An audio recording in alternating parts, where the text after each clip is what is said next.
Welcome, everybody, to the meeting of the Zoning Commission. Officially call this meeting to order. Today is April 8th, 2026, and it is 1:05 p.m. Don't have any special announcements today, except to welcome you. This is Dave. This will be his first day up here with us. He's been helping us for a really long time. He knows what he's doing, thankfully, so welcome up here. Thank you, Mr. Chairman. Welcome to the April 8th, 2026 Zoning Commission meeting and public hearing. Today's meeting agenda can be found online at www.fortworthtexas.gov. Speaker registration forms must have been turned in prior to the start of the meeting. Today's public hearing is being documented by cable television, and a recording will be available on the city's website.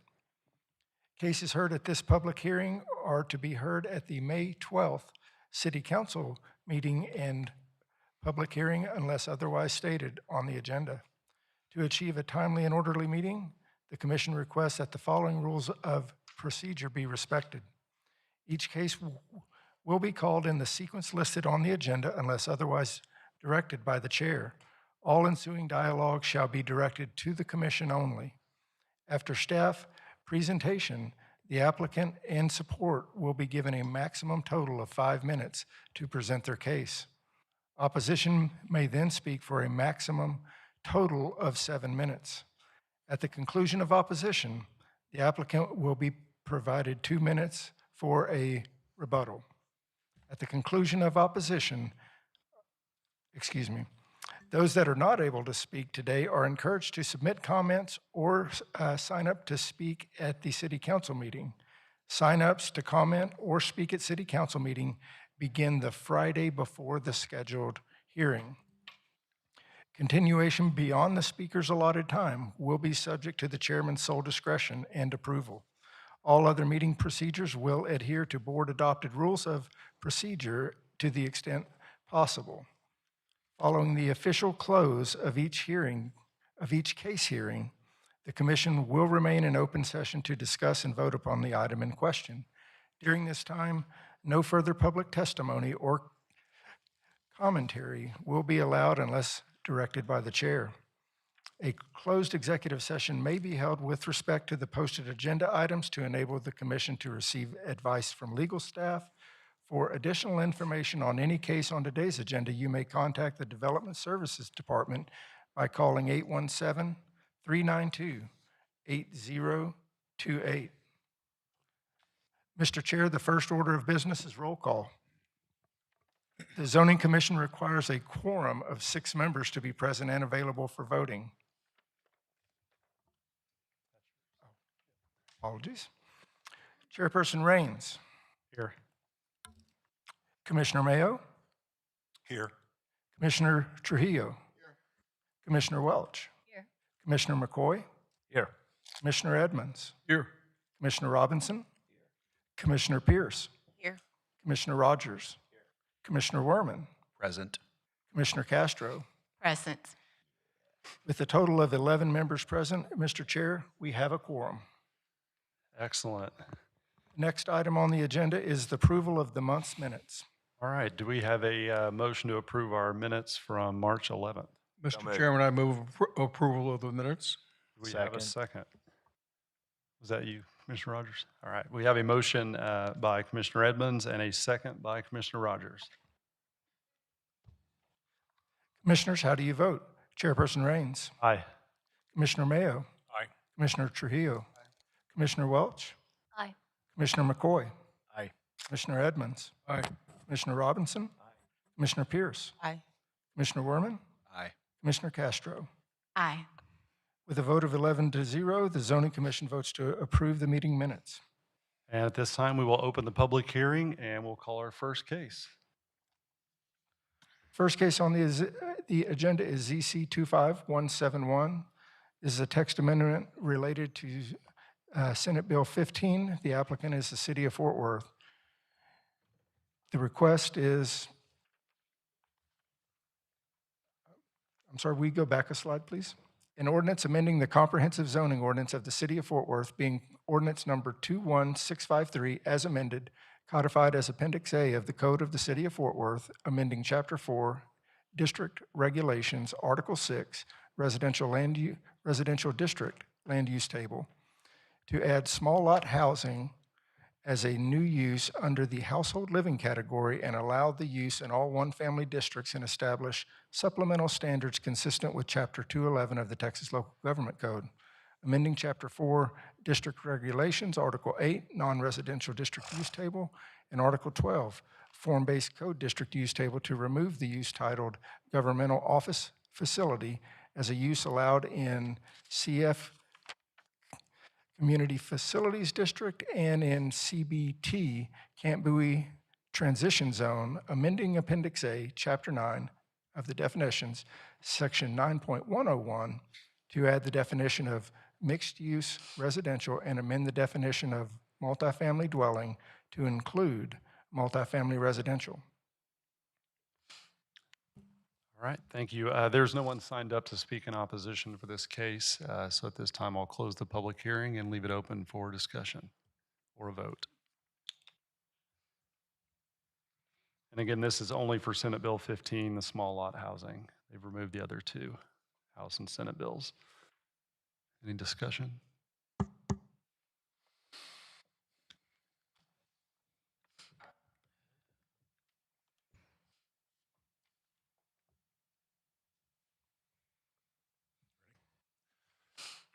Chairman, in the case of ZC-25-173, I move to, 71. or 171, I move to approve. Second. All right, we have a motion to approve by Commissioner Mayo and a second by Commissioner Edmonds. I'm sorry, Commissioner Robinson.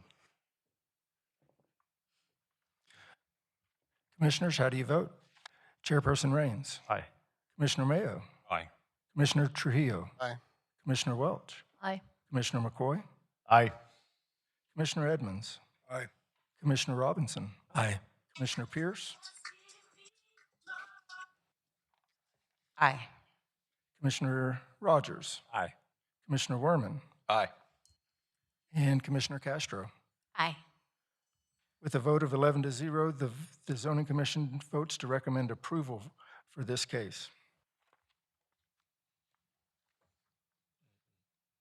Next case on the agenda is ZC 25-173. The request is an ordinance amending the zoning ordinance of the City of Fort Worth, being ordinance number 21653, as amended, codified as Appendix A of the Code of the City of Fort Worth by amending Chapter 3, Review Procedures, Article 5, Text or Map Amendment, Rezoning, to amend Section 3.502, Notice, to add the requirement that notice be published on the city's internet website, to amend the posted notice requirement concerning the erection and maintenance of a sign to require that a sign be posted at a specific location and for a specific period in order for council to act on a proposed zoning change in zoning classification, to establish regulations for failing to post notice, to amend Appendix A, Chapter 9 definitions, Section 9.101, define terms, to add the definition of proposed comprehensive zoning changes. All right, we have no opposition signed up to speak on this one either. So at this time, I will close the public hearing and leave it open for some discussion or a vote. Chairman, in the case of ZC 25-173, I recommend approval. Second. All right, in this case, we have a recommendation for approval by Commissioner Mayo and a second by Commissioner Robinson. Commissioners, how do you vote? Chairperson Raines. Aye. Commissioner Mayo. Aye. Commissioner Trujillo. Aye. Commissioner Welch. Aye. Commissioner McCoy. Aye. Commissioner Edmonds. Aye. Commissioner Robinson. Aye. Commissioner Pierce. Aye. Commissioner Rogers. Aye. Commissioner Werman. Aye. And Commissioner Castro. Aye. With a vote of 11-0, the Zoning Commission recommends approval for this case. Next case is ZC 26-051. The request is an ordinance amending the comprehensive zoning ordinance of the City of Fort Worth, being ordinance number 21653, as amended, codified as Appendix A of the City of Fort Worth, the Code of the City of Fort Worth, by amending Chapter 6, Development Standards, Article 4, Signs, Section 6.409, Regulations governing on-premise detached signs in commercial and industrial districts to increase maximum height and advertise message areas for pylon signs for properties along Chisholm Trail Parkway. And on behalf of Staff Commission, the staff would like to withdraw this case and request acceptance of the withdrawal. Seeing it there's no one signed up to speak against this case, we will accept the withdrawal of this case.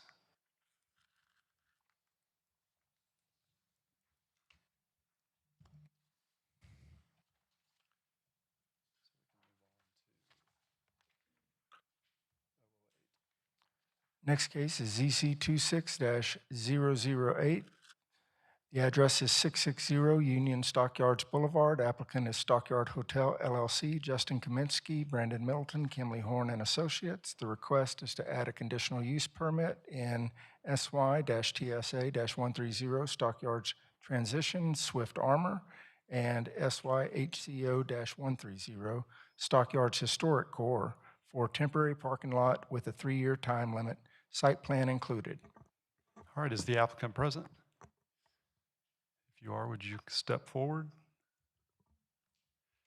And when you hear your case called up here, you're welcome to just start coming forward, and we'll hear what you have to say. Welcome to the Zoning Commission. Yes, essentially this is a temporary use within the stockyards for a much needed item for parking.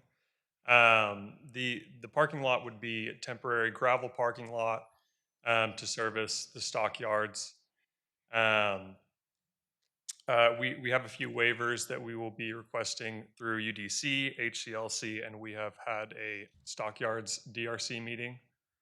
The temporary parking lot will have on-site management, trash, as well as some maintenance as well. We plan to have dust protection just for the surrounding areas. In the existing condition, this lot just sits here and does not have a use. Our request is just for up to 3 years for the temporary use with the future intent of a hotel in this location. All right, thank you very much. Any questions, commissioners? Yeah, Commissioner Robinson. Oh, we'll need to turn his mic back on. Check. Okay, there you go. So, this proposed site, are you gonna have fencing around it? Is it just gonna be open? Yes, we'll have a low pipe rail fence for car protection and pedestrians. And is lighting gonna be a part of that also? Yes, we will provide solar lighting as it's a temporary use, and that will comply with the standards within the stockyards. That's it.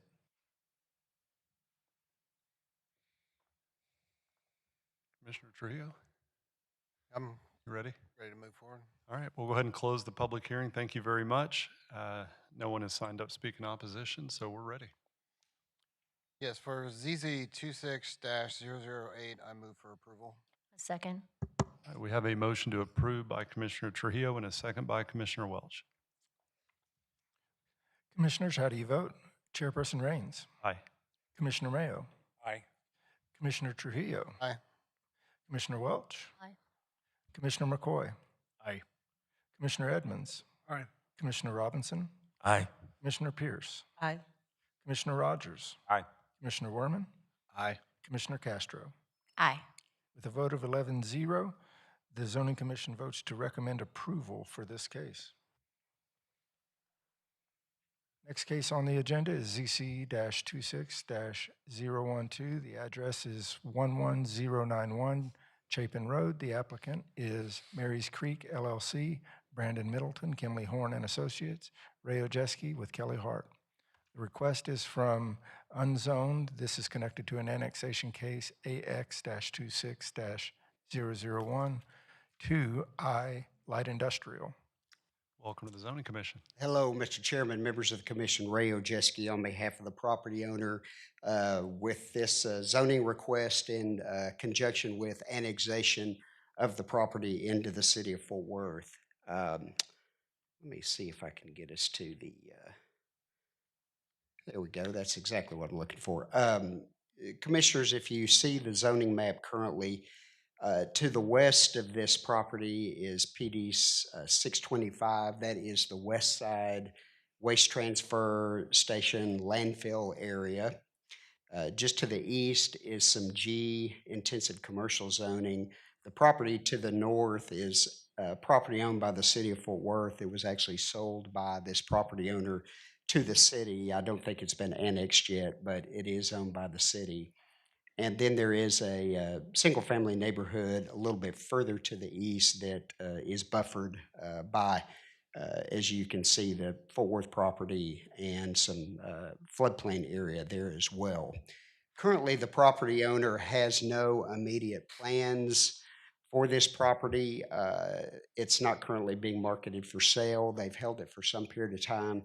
They do expect that this will be an interesting spot for a warehouse distribution type facility. And so that is what they were expecting to see here. But again, at this point, they really have no immediate user for the property. So the request is simply for the light industrial today. So with that, I'll answer any questions you have. Any questions, commissioners? All right. Thank you, Ray. We do have one person signed up to speak. It's not clear. Elaine, are you here to speak in favor or opposition? Okay. Yeah, if you'll come up. Welcome to the Zoning Commission. Elaine Wagner. I represent the Gleason's 99 neighborhood, which is directly across Chapin Road from the wastewater treatment facility. Now, we are a little bit concerned. We have seen the zoning change request sign that is directly opposite Chapin Road, and our neighborhood is across a one-lane each direction, narrow road from the wastewater treatment. So I guess we are a little concerned about or confused. I have spoken with Ms. Jordan and also with Ms. Suzanne Abbey about the expectation of the final development on the wastewater treatment, the adjacent 90-something acre buy, including a secondary pumping building, open space, buffer to the neighborhood to the east, and a rumored park. Now, we are large tract houses. We're not in the city. We're in Tarrant County. The Fort Worth city boundary is at my lower fence line, these large tracts, and we've got maybe 12 households out there, and we stay in good touch. But we would like some more information about the overall plan for this vicinity. We have seen a lot more activity in the Chapin Road access. I don't know if you guys are familiar, but we are in kind of a cul-de-sac. Chapin Road goes east-west and turns north-south where it hits Old Weatherford. We have a school, we've got some traffic issues, but we are seeing more activity toward the posted, West Side Water Reclamation Facility. And we do not understand the construction access. And again, we don't know the final plan for all of this land in this vicinity. So I'm a good point of contact. I'm designated to come here to represent the neighborhood today. I'd be more than happy. I've spoken with Ms. Jordan and Ms. Abbey, and no one seems to know the final plan for the layout in there. Okay. Okay. Thank you very much. Ray, I'll invite you back up to, you don't have anything to add? Do we know if, Because I know neighborhood associations can sign up, I think, somewhere on the city's website to receive alerts and notifications. They You wanna can. speak Yes, to that? if any neighborhood wants to register with the Community Engagement Division of the city, you can receive notifications anytime that there's a zoning case in your district. Thank you. I don't have anyone else signed up to speak for this case. Were you wanting to speak to this case as well? Yes, just for the question on traffic and access. Just stating that access will be taken solely off of I-30 and does not plan to impact any of the surrounding neighborhoods. All right, and Ray, you're good? Okay. Yeah, sir, if you wouldn't mind, just go, I know you filled one out. If you would fill out another one, just so we have that on record. Any questions, commissioners? Okay, seeing none, we'll go ahead and close the public hearing and leave it open for discussion or a motion. And Commissioner Welch, this one is yours.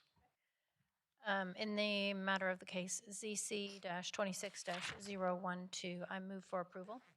Second. All right, we have a motion to approve by Commissioner Welch and a second by Commissioner Trujillo. Commissioners, how do you vote? Chairperson Rains, Aye. Commissioner Mayo, Aye. Commissioner Trujillo, Aye. Commissioner Welch, Aye. Commissioner McCoy, Aye. Commissioner Edmonds, Aye. Commissioner Robinson, Aye. Commissioner Pierce, Aye. Commissioner Rogers, Aye. Commissioner Werman, Aye. Commissioner Castro. Aye. With a vote of 11-0, the Zoning Commission votes to recommend approval for this case.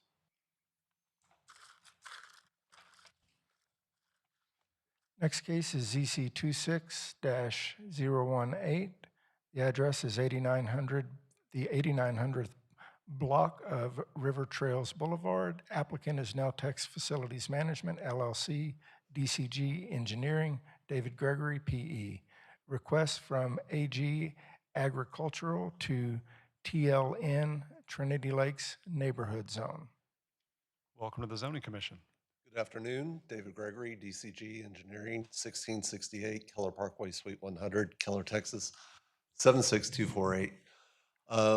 Hopefully this is a pretty simple case. We're proposing to rezone the property that's currently ag into Trinity Lakes neighborhood form-based code zoning. The property to our west is already zoned Trinity Lakes neighborhood, and the properties to the north and east are also neighborhood zoning A5 and R2, if I remember correctly. It's a very simple neighborhood. They're proposing to get it rezoned, have a extension of River Trails Boulevard, or to extend to the west to the vacant property in a single cul-de-sac. They have no intention of developing inside the floodplain. We brought our zoning district or boundary slightly below, just in case when we get the detailed topography that the map and line would change just slightly. But their intention is to stay out of the Trinity River floodplain. Be happy to answer any questions that you'd have. All right, there is no one signed to speak in opposition to this case, so we'll leave it open to some questions, commissioners. If I may, Mr. Chairman, the concern I've heard from the opposition is that there are some drainage problems in this area, and in this particular case, this property has had drainage problems. I guess you're aware of that, the applicant's aware of that, and you realize that our process will require you to work with mitigating any future problems for not only yourself, but also the adjacent property owners. Yes, sir. We're very aware of that. I've actually was the engineer that did the design on most of the single family in this immediate area. And this property in general primarily drains from north to south, so away from the existing single family. You can see it on the map right now. There's actually a large drainage channel that is immediately to the west of our boundary. And most of the drainage problems actually happen a little bit to the west of that. But we've been talking with the neighborhood last year, we talked with the neighborhood a lot when we rezoned the property immediately to the west. And as plans progress, we will, of course, adhere to all the city required drainage studies, et cetera, and meet and/or exceed all the code. I appreciate that assurance, and I'm sure the neighbors will as well. All right, thank you very much. you. Any other questions? Seeing none, we will close the public hearing and leave it up for more discussion or vote. This one's yours, Commissioner. Mr. Chairman, in the case ZC 26-018, I move approval. Second. All right, we have a motion to approve by Commissioner Edmonds and a second by Commissioner Mayo. Commissioners, how do you vote? Chairperson Raines, Aye. Commissioner Mayo, Aye. Commissioner Trujillo, Aye. Commissioner Welch, Aye. Commissioner McCoy, Aye. Commissioner Edmonds, Aye. Commissioner Robinson, Aye. Commissioner Pierce, Aye. Commissioner Rogers, Aye. Commissioner Werman, Aye. and Commissioner Castro. Aye. With a vote of 11-0, the Zoning Commission votes to recommend approval for this case.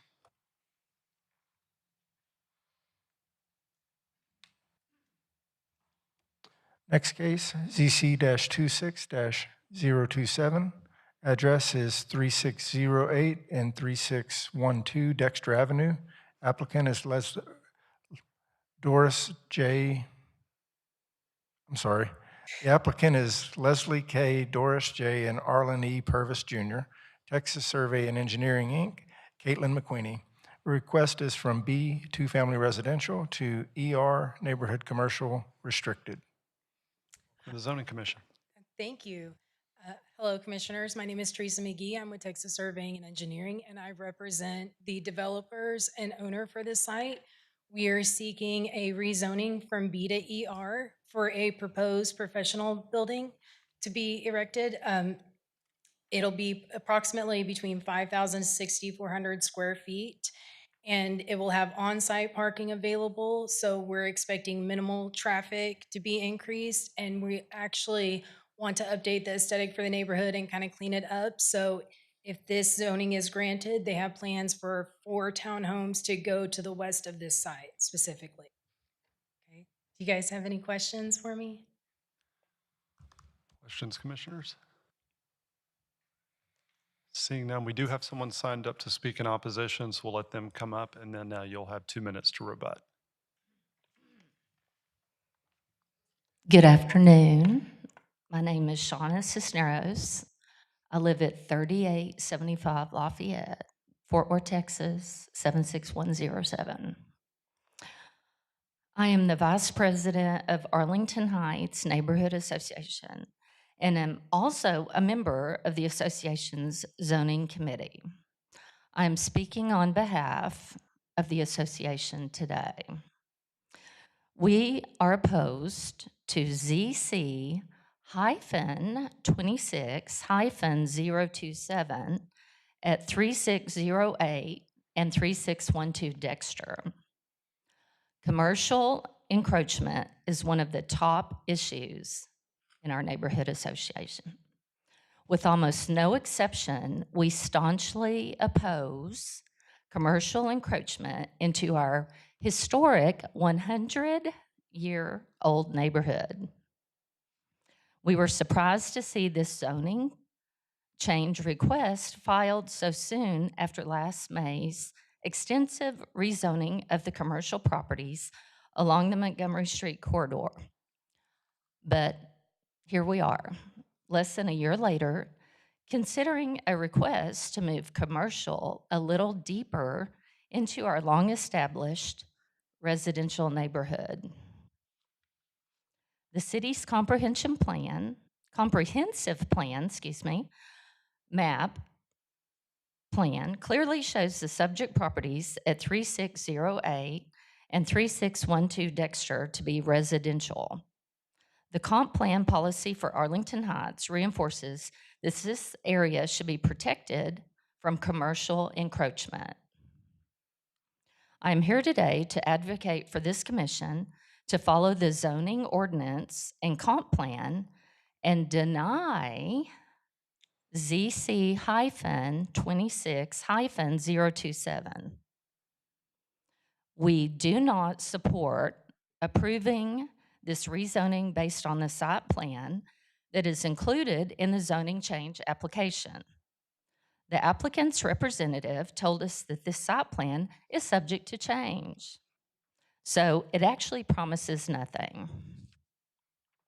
If commissioners approve this zoning change based on this site plan, the applicants will be heading to the Board of Adjustment for a series of variances, including not providing enough parking and the square footage of the building.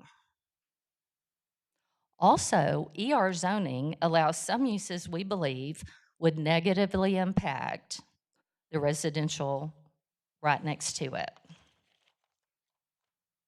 Allowing commercial to intrude further into the neighborhood, even just a little bit more, sets a terrible precedent for neighbors who live in the first blocks off of Montgomery. We believe the highest and best use for the two subject parcels is residential. Redevelopment of existing residential is already occurring at the end of this block of Dexter, as well as across the alley right behind the subject parcels on the south side of Lafayette Avenue. We support that kind of development for the two subject properties. We want people living here, not more businesses. We don't understand why these two properties cannot be redeveloped as homes like the red brick duplex I gave you a photo of.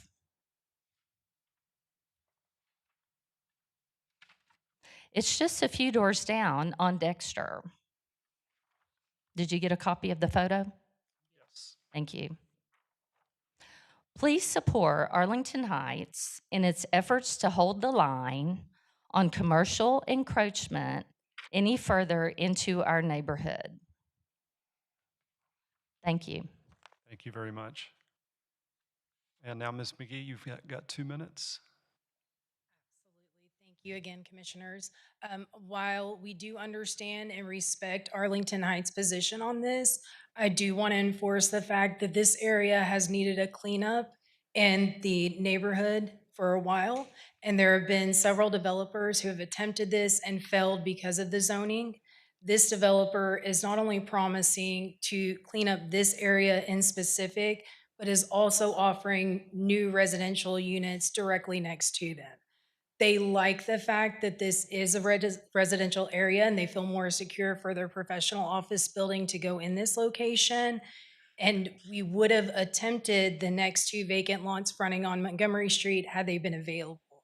So I again just ask commissioners to consider the fact for this professional office building space, which would have parking designed for the square footage of the building, is not set yet because the zoning has not been set for this area. So if you guys have any further questions, I again am here to answer those for you. Questions, commissioners? So you have no site plan, no, like, showing how you're going to split the two lots with residential on one side and what the office building might look like? I do have those, and I have them in a PowerPoint that I was expecting to present today, and I did present it to our council person, but did not get it in time to this commission to review it. But since it's a straight zoning change, it wouldn't be tied to it. Commissioner, do you have a question as well? I have a question. So the, I'm Go sorry. ahead. So the office building, is it like just office space to lease or? So it'll be a professional office building for HGC development solely, and it may be possibly a few business partners that would be tied in with that development group specifically. Thank you. So I'm also concerned about the encroachment into the neighborhood. You know, as someone just spoke, our opposition spoke about rezoning this whole area, did a big chunk of it. And there's a lot of that going on in this area, as you're aware, and I understand why your clients want their office over here. But it doesn't match the land use. It does go into the neighborhood. If it was on Montgomery, obviously a totally different story. But it doesn't follow the comp plan. I think that's there for a reason because the neighborhood's seen so much. So I would have a really hard time supporting it as is. Are there any other I agree with you. questions? Yep, I agree with that. Okay. At this time, I'll close the public hearing. Thank you very much. And this is in my district, and I can't start the vote, so. Mr. Chairman, if there's no Mr. discussion, I'd like to make a motion for you. In the case of ZC 26027, and my recommendation would be to deny. Second. All right, we have a motion by Commissioner Edmonds to deny and a second by Commissioner Mayo. Commissioners, how do you vote? Chairperson Raines. Aye. Commissioner Mayo. Aye. Commissioner Trujillo. Aye. Commissioner Welch. Aye. Commissioner McCoy. Aye. Commissioner Edmonds. Aye. Commissioner Robinson. Aye. Commissioner Pierce. Aye. Commissioner Rogers. Aye. Commissioner Werman. Aye. Commissioner Castro. Aye. With a vote of 11-0, the Zoning Commission votes to recommend denial for this case.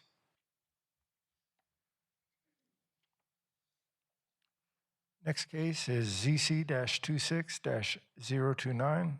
The address is 1000 South Retta Street. Applicant is Jesus Martinez. The request is from A51 Family Residential and CF Community Facilities to ER Neighborhood Commercial Restricted. Is the applicant present?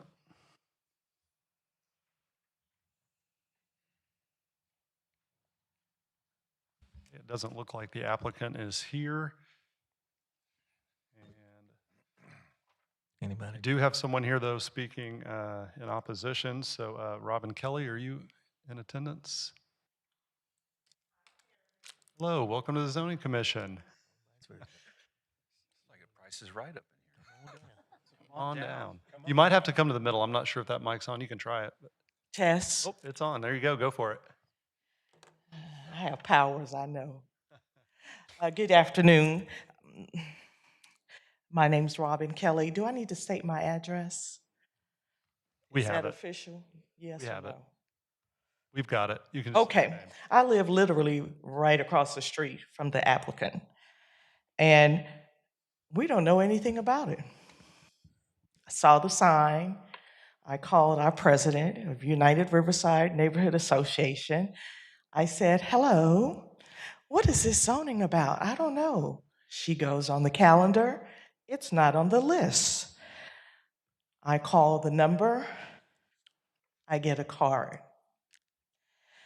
I think she's gotten a response, and she'll talk to that later in reference to why our neighborhood association was not communicated about this information. And it was, they have a new program, and there was a slip in the system, and so it was lost in the mail, electronic mail. I want a continuance. Our president and neighbors want a continuance. We don't even know what this is, other than going from residential to ER next to a park, near a neighborhood school, etc.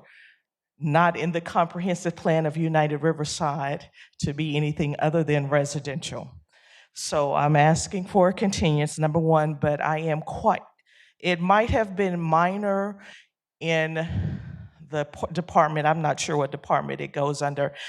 You have a new system, it doesn't communicate, but that slight mistake seems like nothing to them. But for us, had we not been here, this would be probably approval, and I probably would not be happy with any type of business in that neighborhood right across the street. So FYI, continuance, but please make sure in communication, these things are very important to neighbors. So, Robin, real quick, sorry. You mentioned continuance a couple of times. Staff is recommending denial on this case in the Oh, event, okay. in the event Well, I that was we trying to agree. go with what my president said, but straight okay. up, I want a denial, okay? Okay, that was going to be my next question. Okay, Okay. thank you very So a much. denial. And at this time, we'll hear from Phyllis. And Phyllis, looks like you've got Nice to see you, about Jeremy. good to see you too. You've got about a minute left. Do you want to say anything? Okay. Okay, any other questions, commissioners? And one more time for the applicant, if you just walked in, is the applicant for this case present? Mr. Okay. Chairman, we All right. work very hard to communicate with neighborhoods and interested parties on these cases. And if testimony is that we did not communicate with this neighborhood, I'd just like for the staff to discuss it with them as an aside and see if maybe we need to do something else to improve the process. Yeah, I know they've taken note of this, so they'll I'd address like to- that. Can I address that? Oh, yeah, one second. Yeah, she wants to, I'm yeah, sorry. go You ahead. guys I can't see you. So staff did look into this concern, and so these basically, I think that there was a name issue. So our neighborhood association, our neighborhood services group, who compiles all of this information for us, had a United Riverside Rebuilding Corporation in our database, but not United Riverside NA. So I think that there was just potentially a naming and possibly addressing issue. That has been corrected, so moving forward, We they'll are receive correcting that. notice. Yes, Okay. that is correct. Very good. Thank you. And I'm sorry, that part's over. It's just one more thing as a feedback. Maybe we need to give, when we do send out those notifications, give details on what that zoning change is. Because I can tell you some of my constituents are saying, what is this? What is this? In layman's terms, not in zoning terms. Hey, this is going to be a signage change. So this is going to impact your neighborhood. They want to change it from residential to commercial. So they know exactly what they're looking at, because a lot of people are saying, I don't understand this. Thank you, Commissioner. Noted. Thank Any you. other discussion? Seeing none, we will close the public hearing. And Commissioner Castro, this one is yours. Sure. First of all, thank you to Phyllis and Kelly for being here today and bringing that to our attention. Acknowledging the latest update and your alignment with the staff recommendation to deny, acknowledging that the applicant is not present. I think that we don't have any further discussion and we just move with a denial. Second. Oh, I'm sorry, could you state the case and then say it just for the record? So in CZ-26-029, I move for denial. Second. All right, we have a motion to deny by Commissioner Castro and a second by Commissioner Mayo. Commissioners, how do you vote? Chairperson Raines. Aye. Commissioner Mayo. Commissioner Trujillo. Aye. Commissioner Welch. Aye. Commissioner McCoy. Aye. Commissioner Edmonds. Aye. Commissioner Robinson. Aye. Commissioner Pierce. Aye. Commissioner Rogers. Aye. Commissioner Werman. Aye. And Commissioner Castro. Aye. With a vote of 11-0, the Zoning Commission votes to recommend denial for this case.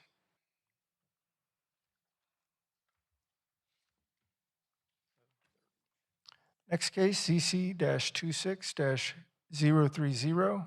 Address is 1231 East Harmon Road. Applicant is Nathan Bootke, Plaza Developers LLC. The request is from C, Medium Density Multifamily, and F, General Commercial, to F, General Commercial. Is the applicant present?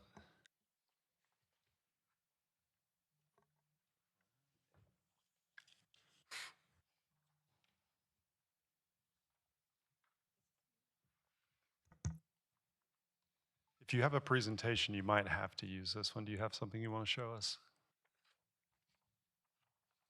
Welcome to the Zoning Commission. My name's Jennifer Lutz. I'm with Plaza Developers, 10101 West Ridge Boulevard, McKinney, Texas, 75072. We currently have this piece of property here on Harmon and East Harmon Road. It's a 3.42 acre piece of property. We're only looking to rezone 0.615% of that. I mean, 0.6515 acres of that, and that's on the very western part of the property. It's a small strip to just essentially match it to the rest of our property, which is zoned commercial. Okay. Very good. Questions, commissioners? There's no one signed up to speak in opposition. All right, seeing none, thank you very much. We will close the public hearing. And Commissioner Werman. For ZC 26-030, I move for approval. Second. All right, we have a motion by Commissioner Werman and a second by Commissioner Trujillo to move for approval. Commissioners, how do you vote? Chairperson Rains. Aye. Commissioner Mayo. Aye. Commissioner Trujillo. Aye. Commissioner Welch. Aye. Commissioner McCoy. Aye. Commissioner Edmonds. Aye. Commissioner Robinson. Aye. Commissioner Pierce. Aye. Commissioner Rogers. Aye. Commissioner Werman. Aye. Commissioner Castro. Aye. With a vote of 11-0, the Zoning Commission votes to recommend approval for this case. Next case, CC-26-031. Address is 454 West Cleveland Avenue. Applicant is Outpost Fort Worth LLC, Will Moncrief and Chandler Davis. The request is from NST4N near Southside General Urban Neighborhood and NST5 near Southside T5 Urban Center to NST5 near Southside T5 Urban Center and add a conditional use permit for a recreational vehicle park with development waivers to allow only 4 vehicle lot spaces, to keep all vehicles in the park longer than 60 days, and to not maintain a publicly accessible telephone on site, site plan included. Thank you. Welcome to the Zoning Commission. Hey, Jeremy. Thanks for having me. So I can give a little bit of a breakdown. Happy to answer any questions. I'm one of the co-owners, and then have our engineer here and can answer any technical questions as well. But so this is a hotel product going near Southside District. We started about 2 years ago, between 12 and 18 months, just to give a little bit of a backdrop.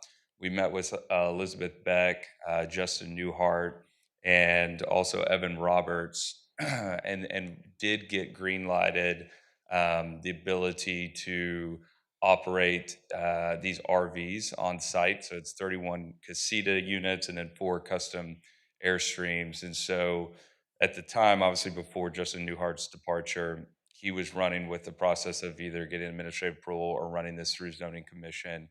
And at some point, the ball essentially got dropped, and we purchased the Airstreams, and now are going through the formal zoning approval. But I will say this, these products are $150,000 each, very custom, high quality units. But would love to address any questions that you guys may have.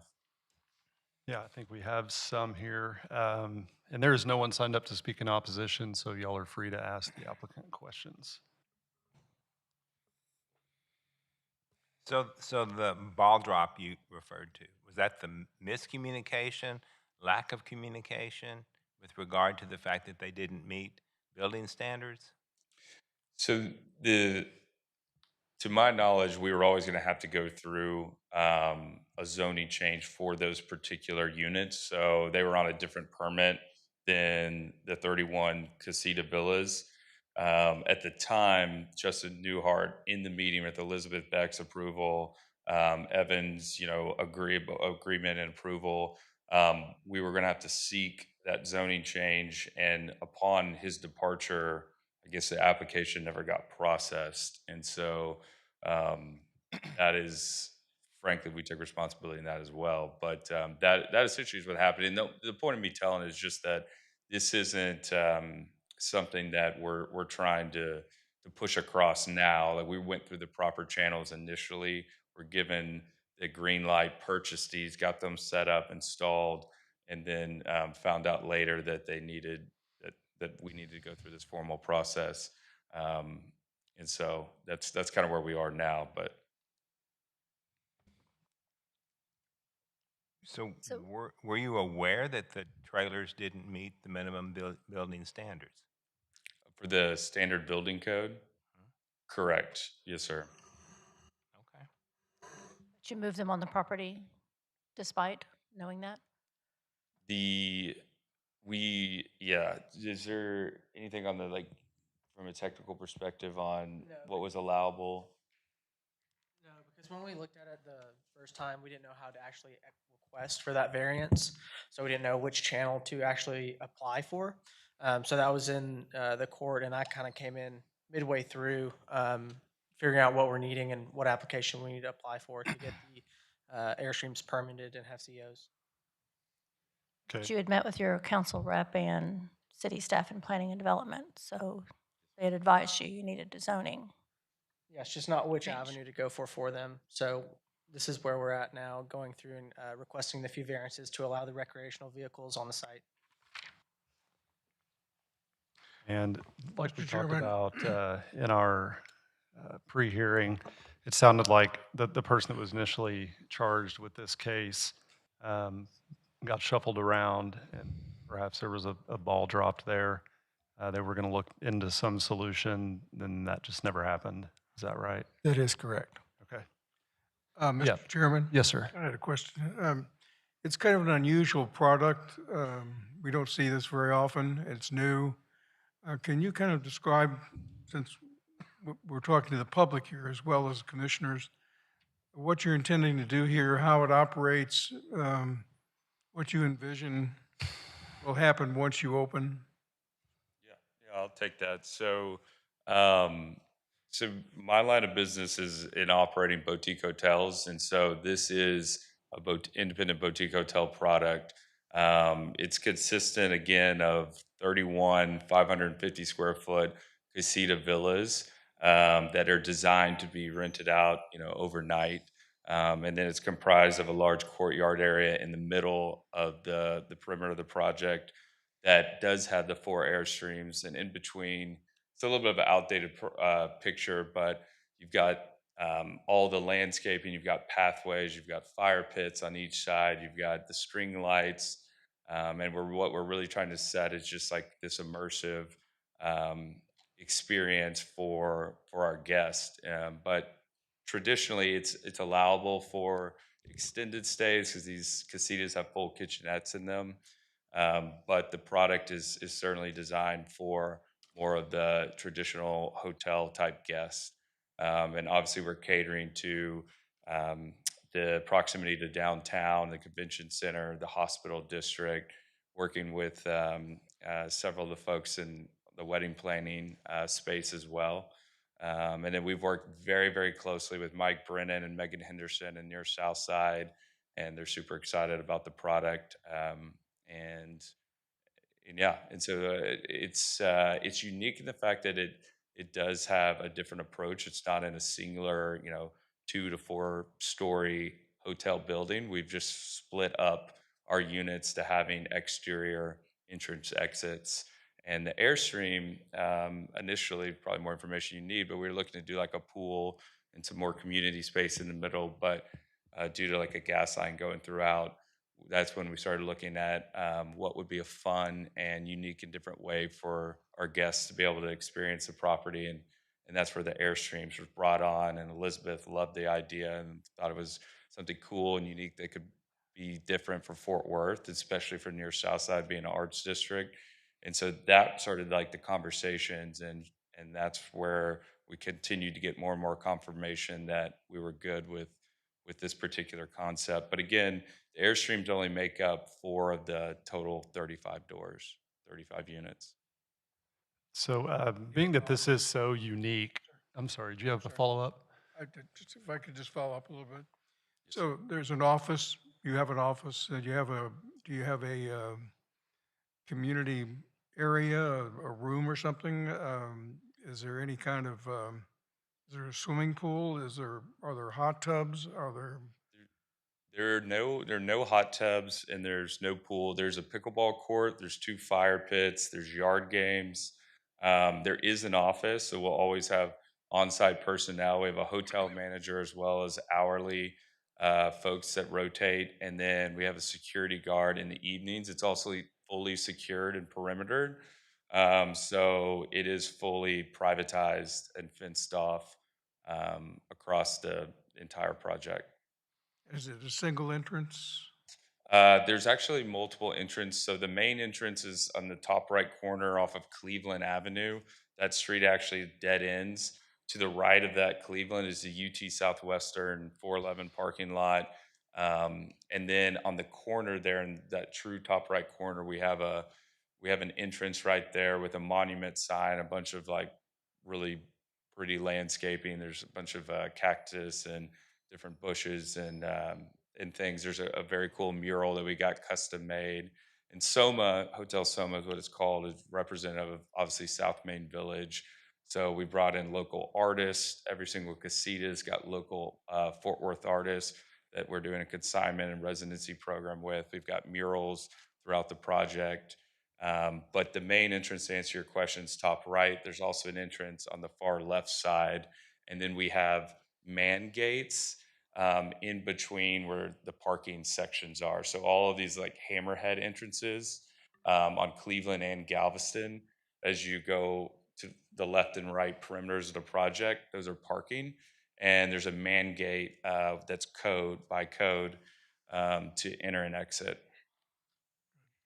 Just one final question. Sir. Anticipate any performance stages or any loud music after hours or during the day? Well, no, sir. We do have a stage, but it's set up as a it's set up as a seating area. So it's basically like 4 separate seating areas, like under like a huge oak tree that we have, where we have light, like light balls coming off of it. It's set up to be used as like a one-person musician stage, if and when allowable, which it is. But I will say for this particular project and for our other projects, we do have like a 9 p.m. quiet hours. So that's part of why we have security guard on site to allow people, because it does have a lot of community space. And the idea is to create that community to allow people to come out in the courtyards, in the seating areas. There's benches and seating areas throughout, and kind of experience the project or together. But then they're walkable to all the restaurants and bars and retail that South Main has to offer across the street. So to answer your question, 100%, we do have quiet hours starting at 9 p.m. We will not have any evening concert events, but we do have the ability to have a musician play during the daylight hours. Thank you, Mr. Chairman. Thank you. But because this is such a unique product, nothing like this really exists in the city currently. Would you be open to some kind of a time limit if we were to approve this with a time limit? Yeah, absolutely. Like we wouldn't be able to work with you guys, and we want to make sure it's beneficial to everyone involved. So completely understand that. Any other questions, commissioners? You mentioned several times that you got the green light. What does that mean? Well, we had a meeting. I mean, Elizabeth assisted. I'm sure there were notes taken, but Are you referring to council member Beck? I'm not friends. No, I just scheduled a meeting with her, but it was myself, Evan Roberts, Justin Newhart, my business partner, and our large capital investor, and we sat there and we explained exactly what we were doing and the idea of incorporating these airstreams, and everybody was very supportive on board. Justin said, "I'll run this through the formal process." I'll just be honest, I'm a first-time developer, so the technical expertise and this was all new to me. And so yeah, we moved forward with the assumption and understanding that we were able to do exactly what our intent was, but understandable that if I could go back, we probably should have checked more boxes and ensured that that process was moving forward before we moved these in. So you're aware that you would require some sort of rezoning to install these Airstream? But initially, what was proposed was an administrative approval. I don't know how realistic or reasonable, if that is even a thing, but that was what was communicated. Yes, rezoning, they were permitted separately. So there was an understanding that most likely, yes, my intention or assumption was that it would be rezoned. Yes, sir. Thank you.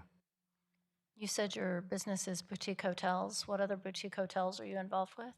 So we've got the Rambler Inn. It's a 24-door boutique hotel in Arlington, Texas. It's in the downtown area. And then we also have a project called the Ryan that's also in Arlington, Texas. And then we're building a second location similar to this one. It's comprised of 30 casita villas, and it's also going to be in Arlington, Texas, across from AT&T Stadium. And then we're looking at potentially another location in Fort Worth in the Stockyards area. So, So you're not a first-time developer. You've well, just listed we off 9 manage, projects. operate all of these. This was the first time we've developed from the ground up. But we are a experienced manager operator of boutique hotels on the back end. This is the first time that we've built a hotel, and then we're looking to continue to build our own portfolio of hotels versus managing and operating other people's. And with the focus being to continue in DFW in our backyard. When you say we, is it just you two, or are there other people involved? Yeah, no, absolutely. There's a team. So we've got my company is a team of 9, and we have multiple entities that these various hotel projects fall within, with investors and co-developers and. I think what I'm getting at is, if you have a team of people who do this for a living, that it might be a reasonable assumption that some type of zoning was needed, and therefore moving Airstreams onto the property was premature and outside city ordinance. Yes, ma'am. Understood. And at the same time, I think, legal may want to refresh zoning staff as well as city council on, any verbal approval or discussions. Well, I mean, again, the purpose of, whether or not they needed a variance or the zoning commission, the board, whether it was the Board of Adjustment or the zoning, it's not intended, y'all are not intended to be a board of punishment. It's a board to either seek relief of some type of misunderstanding or some type of zoning violation. But whether or not there's some type of zoning violation or misunderstanding, the board is limited into determining whether or not the proposed use and the waivers that are being requested is appropriate in terms of land use compatibility and consistency. So I understand that there are some discussions with regards to whether or not he understood or whether or not a zoning change is needed. Bear that in mind. The board really should focus on whether or not the proposed use, again, is consistent and compatible with the location. So is this a good location for this type of project? Is the land use compatible? Does this follow the comp plan? Well, I mean, I'm not asking the regardless question. of whether or not y'all take that in consideration, I just wanted to make sure that whether or not you approve or deny shouldn't be on the basis of whether or not you believe that there was any malicious intent or just trying to take advantage of the system. I would caution the board in factoring that into whether or not to approve or deny. It's whether or not you, as commissioners of the zoning commission, believe that this use is either not compatible or consistent with the comprehensive plan. Thank you, Chris. Any other discussion? I would add that my question would be, is this really an RV park? Because it seems to be a workaround to allow it, but it's not an RV park in its traditional sense. Right, and I think So- that's why we were, and I believe, wasn't it you, Dave, that presented this? Who presented this? This was Joe Laws from our. Joe presented. I think one of the first thing he said when he presented it was, you know, he read that out loud and it was like, wait till you see pictures because it's not what you think it is. But it sounded to me, and Joe, you can speak to this, but that's really the only mechanism you had. Because this is a very unique product. Yes, and I'd ask the zoning commission to consider this in context with the requested waivers that put the restrictions from this being a, what you might call a traditional RV park. All right, thank you, Joe. All right, One more question. These aren't visible from the street, are they? No, ma'am. So I didn't think. Commissioner Rogers, you have all the information you need? Yes, sir. Thank you. All right, at this time, I will close the public hearing. Thank you, gentlemen. And it is yours, sir. ZC 26031, I move approval with a 3-year time limit. Second. All right, we have a motion to approve with a 3-year time limit by Commissioner Rogers and a second by Commissioner Werman. Mr. Chair, before you do that, you need to probably clarify with the applicant what that 3-year time limit means, so he's aware he doesn't make that same mistake again. Yeah, we'll make sure that he understands with staff. Yes. Go ahead, sir. Sorry. Commissioners, how do you vote? Chairperson Raines. Aye. Commissioner Mayo. Aye. Commissioner Trujillo. Aye. Commissioner Welch. Aye. Commissioner McCoy. Aye. Commissioner Edmonds. Aye. Commissioner Robinson. Aye. Commissioner Pierce. Aye. Commissioner Rogers. Aye. Commissioner Werman. Aye. Commissioner Castro. Aye.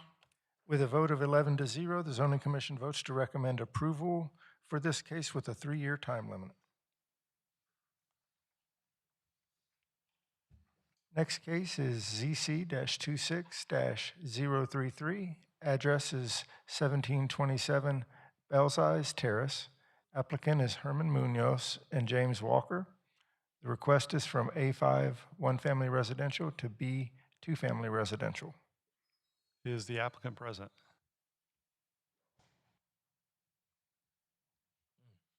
Okay, it does not appear the applicant is present. There is no one signed up to speak in opposition. So at this time, we will close the public hearing. And Commissioner Pierce, this one's yours if you'd like some discussion. Okay, ready to go. Thank you, Chairman. In the case of ZZ 26033, I move for approval. Second. All right, we have a motion from Commissioner Pierce and a second from Commissioner Robinson to approve. Commissioners, how do you vote? Chairperson Raines. Aye. Commissioner Mayo. Aye. Commissioner Trujillo. Aye. Commissioner Welch. Aye. Commissioner McCoy. Aye. Commissioner Edmonds. Aye. Commissioner Robinson. Aye. Commissioner Pierce. Aye. Commissioner Rogers. Aye. Commissioner Werman. Aye. And Commissioner Castro. Aye. With a vote of 11-0, the zoning commission votes to recommend approval for this case. Next case, ZC-26-034. The address is R21, or excuse me, 2613, 2617, 2701, 2717, 2721, 2723, and 2725 Wabash Avenue. The applicant is Texas Christian University and Dunaway Associates, Stephen Cook. The Welcome. request, Go. excuse me, again, this is my first meeting, thanks. So the request was from B, two-family residential with a TCU overlay, to CF, community facilities with a TCU overlay. Welcome to the Zoning Commission. Thank you.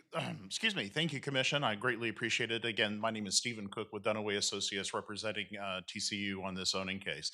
I'm going to go ahead and get over to our presentation. The properties that we're looking at is a total of 1.3 acres of property. They are zoned currently as the B zoning district, the two-family zoning district, and they're located just north of the main TCU campus. These properties are owned by TCU, and they had previously had on them some older duplex type of buildings and older structures, and those have been removed from those sites in subsequent time. TCU and staff has been really working together with your planning staff in order to look at how we can utilize this property in order to assist in the reconstruction efforts on the Landreth building. This is the Landreth Auditorium is just to the south and east of these lots, and the intent of the rezoning was to utilize these properties as laydown area and secure areas for storage and for office, temporary office buildings in order to manage the reconstruction of the Landreth Auditorium over the next 2 years. And staff recommended that we move forward with a change from the B zoning to the CF zoning, which is what the majority of TCU properties are zoned throughout the entirety of the campus. The intent is that once the zoning is in place, then a CUP would be achieved and applied for in order to so that the temporary offices may be located there throughout the reconstruction efforts for the Landreth Auditorium over the next 2 years.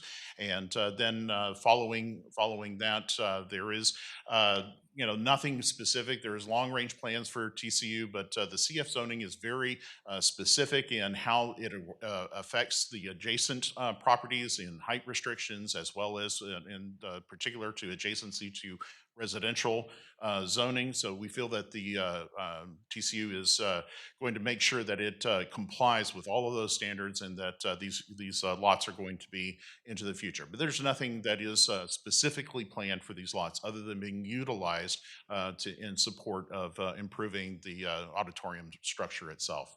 The properties have been cleared of any existing construction on it, and they will be utilized then. Staff has recommended approval for this particular rezoning, and we'll move forward with a CF. We have met with the University West board. We're greatly appreciate their cooperation in working with us and meeting and discussing this over several days. And they did provide a letter of support and understanding that TCU has been a good partner with them over many decades, and that they will continue to be a good partner with the neighborhood, even with the CF zoning into the future. We are planning on meeting with Councilwoman Beck next week, was when the district officer was able to get us a meeting with her prior to any decision that would be going forward with the city council. So we are greatly appreciative of your time, and we're available for any questions that the commission may have. Thanks, Stephen. We don't have anyone signed up to speak in opposition, so do we have any questions for the applicant? If I may, during the workshop, it was expressed that this would be converted into a park after it had been used for its temporary use, and the park would be available for the neighborhood. But you're saying that there's nothing specific that's planned. No, sir. There is obviously TCU itself has a long-range plan over particular time periods. Some of the ideas of it have been including the Kinder Frog area as part of that, but there has not been anything specific to that. That's again something that TCU in working through their long-range plan and continuing the relationship with the University West neighborhood, that we want to make sure that they workshop all of the potential use of the properties after the construction. So it is not something that has been specifically designed yet. Can we get an aerial view? Yes, sir. Absolutely. There we go. And again, this area is a little bit old because it still has the structures that are on there that are no longer there.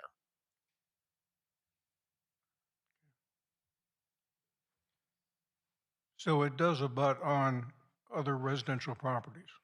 There are properties that I think there's only one that is actually occupied as a residential structure. The others are utilized as offices for the UCC and the Baptist Church that are along through there. But the majority of the properties that these butt onto are parking. Thank you, Mr. Chairman. Thank you, sir. All right. At this time, we will close the public hearing. Thank you very much. And Commissioner Rogers, this case is yours, or if you want some more discussion, we can do that. I'm good. Thank you. On ZC 26034, I move approval. Second. We have a motion to approve by Commissioner Rogers, and I believe that was Commissioner Werman with the second. Commissioners, how do you vote? Chairperson Raines. Aye. Commissioner Mayo. Aye. Commissioner Trujillo. Aye. Commissioner Welch. Aye. Commissioner McCoy. Aye. Commissioner Edmonds. Aye. Commissioner Robinson. Aye. Commissioner Pierce. Aye. Commissioner Rogers. Aye. Commissioner Werman. Aye. And Commissioner Castro. Aye. With a vote of 11 to 0, the Zoning Commission votes to recommend approval for this case.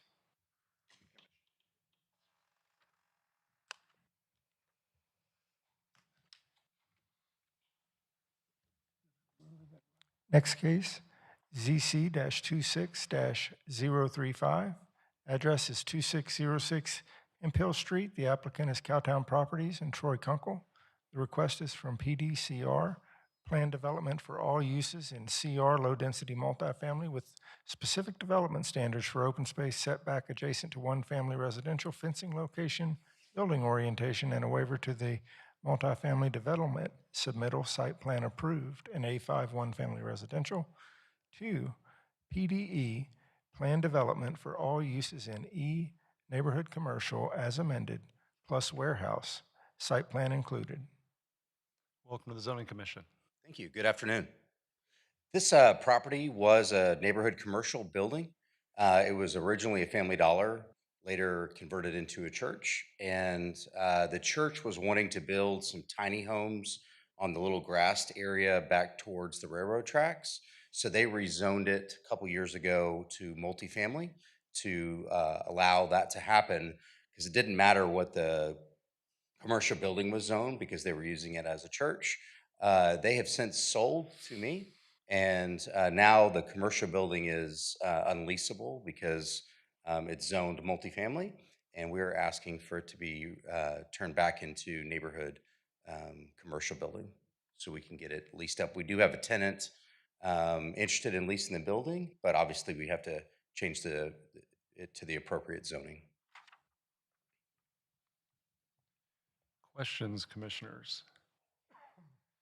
Are you able to share any details as to what the tenant over here tenant is? Sorry. Oh, there you are. Sorry. Yeah. What kind of business the tenant is trying to bring in? Yes, the current tenant that we're working with, it would primarily be offices, but they do want to have the ability to do some storage inside because it's 8,000 square feet. And so that's what we're looking at, is a tenant that would primarily use it for offices and with some storage inside. And talk a little about the engagement that you've been able to have with the nearby neighborhood associations and any Absolutely. other organizations. Sure.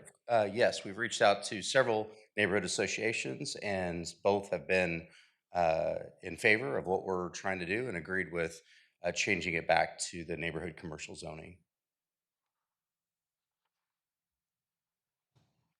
Yes, they've all been in favor. So one of the waivers that you're looking for, or the amendments, is adding a warehouse use.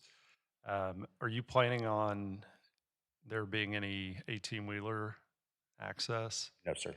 No, okay. And we're okay with limiting, if, alcohol, outside storage, whatever you see fit on that. So, because one of the issues that this isn't specific to your case necessarily, but one of the things we have to think about is when you add stuff like that, like warehouse, say your tenant doesn't work out, you need to move, you sell the property, it still has that use, someone else can use it as a warehouse. They need 18-wheeler access. It's a really busy street with really no way to get a truck in and out other than pulling in and then backing out onto a really busy street. Those are things we have to consider when it comes to land use compatibility. Yes, sir. And I think the reason for this indoor storage was the tenant might, I think the zoning has, if it's more storage than office, it falls under a different zoning. And I do know they have a lot of boxes. So just want to make sure that we weren't using it for an inappropriate use. Understood. Our tenant. And just to clarify, you did mention that you are open to restrictions against alcohol and any vaping type of business? Yes, ma'am. With regards to one particular organization, we did receive in writing, Hempfield Corridor Development Collaborative is open to the business, but I guess I'm not sure if they've actually had any communication with you. They wanted to meet with you. We spoke to them for the last couple weeks as well. But yes, for some reason yesterday they sent a letter that said they'd like to do a 30-day follow-up. continuance. Um, Again, that might cause conflict with our current potential tenant. Just time kills deals, so we'd like to move this forward. Any chance that this could be done before this goes before City Council on May 12th? That y'all can come to an agreement and do whatever follow-up business needs to be there? With the Hemp Hill corridor specifically? Sure. Yes. We've been very friendly with them and talking back and forth. Thank you. Sure. All right, any other questions, commissioners? All right, again, there is no one here to speak in opposition, so at this time we will close the public hearing. Thank you very much. Thank you. And Commissioner Castro, this one's yours unless you want some more discussion. I just want to get the feelers for the ask on that continuance that would happen, a follow-up meeting between those two entities before the May 12th City Council meeting.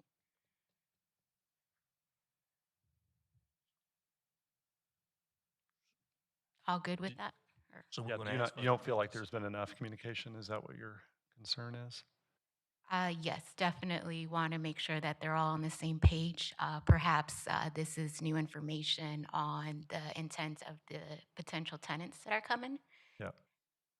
Yeah, my biggest concern isn't isn't the E, it's the E plus the warehouse.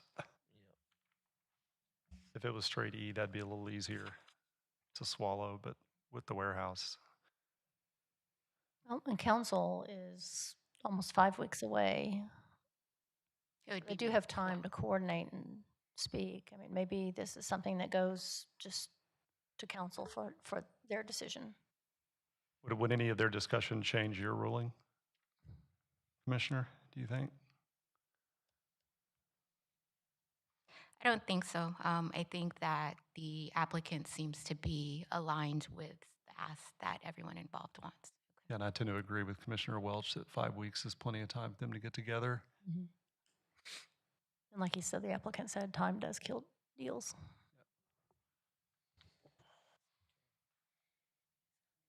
Okay, so in this case, would we be in the understanding that they will connect, but we go ahead and move it for it to be? We would just go ahead and vote and let them speak before council.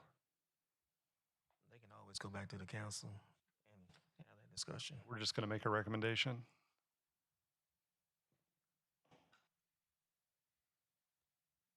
My issue is this doesn't really appear to be a engagement issue. The staff report is pretty clear that their analysis found that it's not consistent with the land use, and taking it back to a straight E, you know, makes sense, but adding the warehouses and making it a PD, that's not going to change. Right. Yeah, I tend to agree. Point.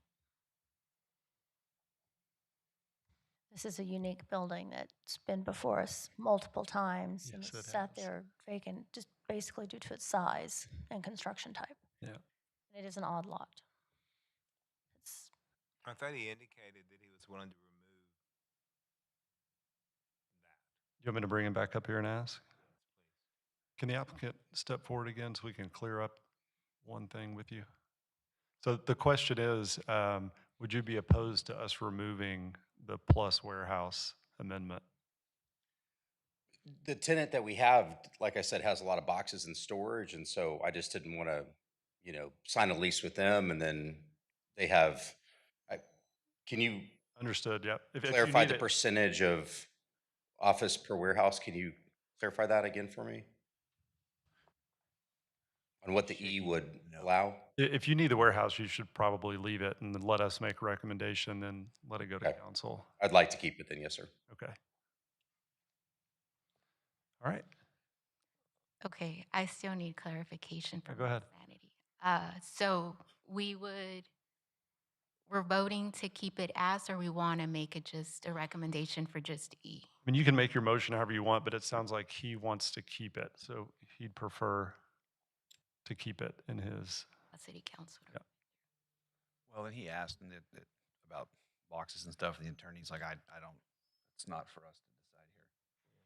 So if. Yeah, again, going back to, you know, we're supposed to be deciding, is this proposal a good land use compatibility? Does it follow the comp plan? And kind of base our decision on that. Certainly there are other factors, but that should be the basis. And if he was willing to accept it without the warehouse, that's one motion. If he wants to keep the warehouse, that's another. That's okay for you too. But he said he wants to keep the warehouse involved. I would move forward with not approving it because of the warehouse piece on my end. If we took that off, I have no problem moving forward. Yep. Because that can also be attained later on, but I understand the need to have, if you got a tenant in place and you're not sure. Yep. Worst case is you get denied here and it gets all worked out by council. Right. Yeah, I would think we'd want to make the recommendation based on as written, as requested. Zoning to straight E, there's no surprises. It was once that before. The neighbors around it certainly understand that, and it makes the most sense for me. It's just really not usable as a warehouse. Simply because if it's going to be a warehouse, then large vehicles are going to have to be able to access the property. They're going to have to turn around. They're going to have to be able to navigate. I don't think there's any, it doesn't appear to have dock high construction. So it's really not a warehouse property. Right. Yeah, and even if the current tenant doesn't need to use big trucks, who knows what the next tenant needs? Yep. So that'd be my concern. That'll be an egress problem. I think I'm leaning towards the 30-day continuance. I think that there's a lot of things up in the air with parties that are directly involved, and we're making assumptions. I think it'd be the safest bet. I don't know if we need a 30-day extension if we've got 5 weeks to council. Yeah, so Because that's going to make them 3 months out by the time they hit the next council after the 30-day extension. So this deal's probably going to go away, even Yeah. if it could happen. Just for with you. clarification, I'll let you know that cases that are going to June zoning commission, they will be quick turn to council in June since they have no meeting in July. So there you go. Just, Commissioner, you're free to make whatever motion you want. In the event that you don't get a second, then there could be another motion. There's always that procedural. Yeah, all of the things I think that are of concern here are beyond what we can handle. And if this is what it is, it's easy enough to get it that way and get it moving down the road. They can always send it back if they need to. But I think all the information we need is here. And we asked a question and he said no. We can proceed with this almost as it's written. I agree that I don't think there's support for a continuance because there's nothing else that I think needs to happen between them. It's between the applicant and this proposed tenant. Okay, thank you. So for CZ-26-035, I make a motion to deny. Second. A motion to deny by Commissioner Castro and a second by Commissioner Werman. Commissioners, how do you vote? Chairperson Raines. Aye. Commissioner Mayo. Aye. Commissioner Trujillo. Aye. Commissioner Welch. Aye. Commissioner McCoy. Aye. Commissioner Edmonds. Aye. Commissioner Robinson. Aye. Commissioner Pierce. Aye. Commissioner Rogers. Aye. Commissioner Werman. Aye. And Commissioner Castro. Aye. With a vote of 11-0, the Zoning Commission votes to recommend denial of this case. Next case, ZC-26-036. The address is 3724 South Freeway. The applicant is AGZ Homes LLC, Martin Zuniga and Daniel Guerrero. The request is from ER, Neighborhood Commercial Restricted, to A5, One Family Residential. Welcome. Thank you. Welcome, and thank you for your service to the citizens of Fort Worth. And thank you for hearing this case.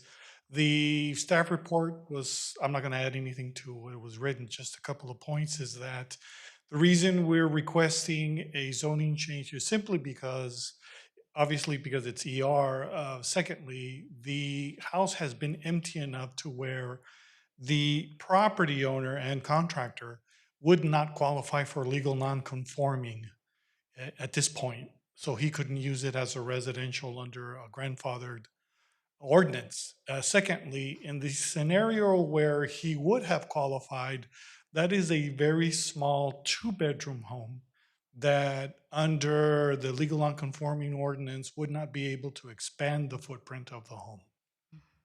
So the future land use is A5. He is planning on building a approximately 15 square foot, 3-bedroom home with an attached 2-car garage. I did meet with the Worth Heights Neighborhood Association governing body on the 2nd of February and got their approval, met with the rest of the Neighborhood Association on the 13th of February, and we were fortunate enough to receive a unanimous support for that. And that is all I have. If you all have any questions, I'm very happy to answer. And we have no opposition for this case. Commissioners, do you have any questions for the applicant? All right. Thank you very much. At this time, we will close the public hearing. And Commissioner Castro, this one is yours as well. Thank you. For CC-26-036, I move for approval. Second. We have a motion to approve by Commissioner Castro and a second by Commissioner Werman. Commissioners, how do you vote? Chairperson Raines. Aye. Commissioner Mayo. Aye. Commissioner Trujillo. Aye. Commissioner Welch. Aye. Commissioner McCoy. Aye. Commissioner Edmonds. Aye. Commissioner Robinson. Commissioner Pierce. Aye. Commissioner Rogers. Aye. Commissioner Werman. Aye. Commissioner Castro. Aye. With a vote of 11-0, the Zoning Commission votes to recommend approval for this case. Next case is ZC-26-037. Address is 2422 Loving Avenue. The applicant is Jesus Alberto Blanco Sr. and Jesus Blanco. The request is from ER, Neighborhood Commercial Restricted, to A5, One-Family Residential. Welcome to the Zoning Commission. Good afternoon. Thank you for having me. I'm Jesus Blanco. This is my father. We're here to talk about this case, which is a vacant lot on 2422 Loving Avenue. We're wanting to switch it from ER commercial to A5 single family residential. I printed out a packet for each one of y'all. Does everyone have one? Yes, we did receive it. Thank you. We have a next. We're missing. Everybody has one? Yes? Okay. So in the packet, we has 2 pictures up front. The first picture is the picture of the vacant lot, how it sits right now. And the second picture is a picture of a house that me and my father built within the last 10 months. We are planning to build a house similar to that one.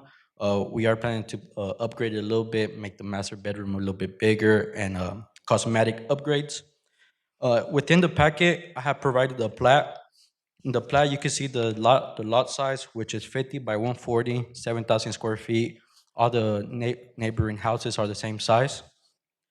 And then as well in the packet, I went ahead and spoke to every single one of the neighbors. Every single one of the neighbors were excited, and they were all in favor of us building the house there.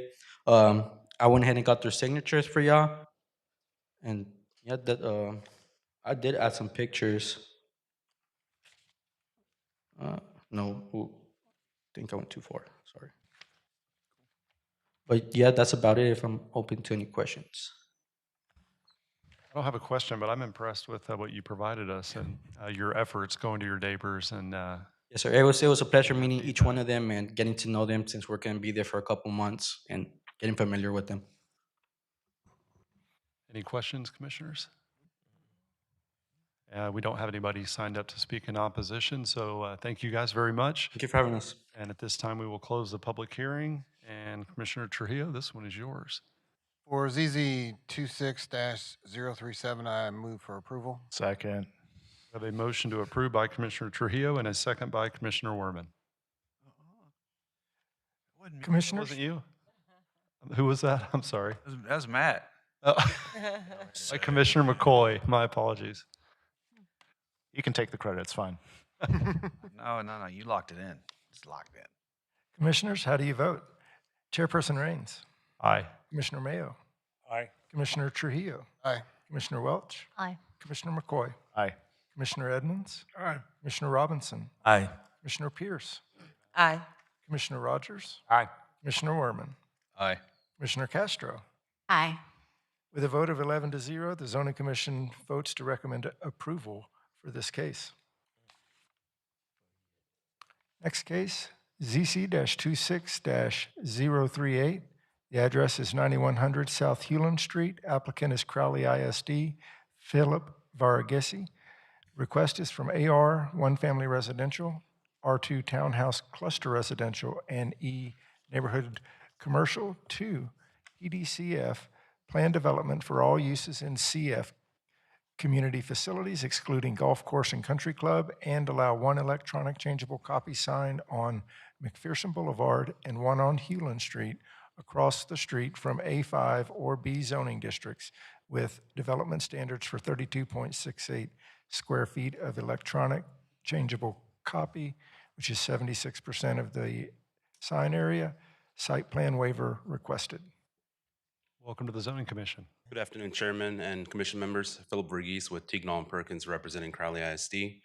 As staff has mentioned in the request, as part of the renovations of this high school and the ninth grade campus, the signage in front of those two buildings are being upgraded to the district's latest standards. And as part of those requirements, we're required to change the zoning. There's multiple zonings on this property. And to meet the city's requirements of the zoning, we've applied for the PD CF zoning. And I'm here to answer any questions you may have. Oh, I got questions. Yes, Commissioner Robinson. Questions. Yes, sir. So, the sign, let me just talk about North Crowley. If you look at the map right there, on the map, it says North Crowley is what it's looking like right now. So the sign that you're going to propose, the electronic one, it's going to come closer to the street on Hewland, right? So on Hewland Street, there used to be an existing sign that was a pole-mounted sign. Yeah, it was a pole. And Now you're that gonna make a sign monument, right? is being taken down and a ground-mounted sign is being put. So that's going to be all electronic, right? That's correct. Electronic with the name, yes. Okay, so here's my question. How is it, what's the one I want, illumination of the sign? Is it going to be illuminated at night after school hours? It's an electronic changeable sign, and there will be illumination in front of it, yes. Here's the concern I have is that there's houses that butt up behind, close to Hewland, in front of North Crowley. Right. And there's those signs, like the sign currently doesn't illuminate in their backyard. But you moving this sign closer to Hewland, right? And Yes, sir. it's electronic. Yeah, so it's pretty close to where the existing sign used to be. It's I've seen this because I've seen I've seen this where it's going to be placed. It's closer than the other one. yeah, I'm not disagreeing with you. Yeah, it's closer in terms of towards the street. Is that what you're saying? Yes. Yes. So there's in front of North Crowley High School, the sign currently at, there's a parking lot, right? That's correct. And the sign is going to be in front of that parking lot. That is correct. Okay. Yes, sir. All right. It's going to be illuminated. Yes, sir. Okay.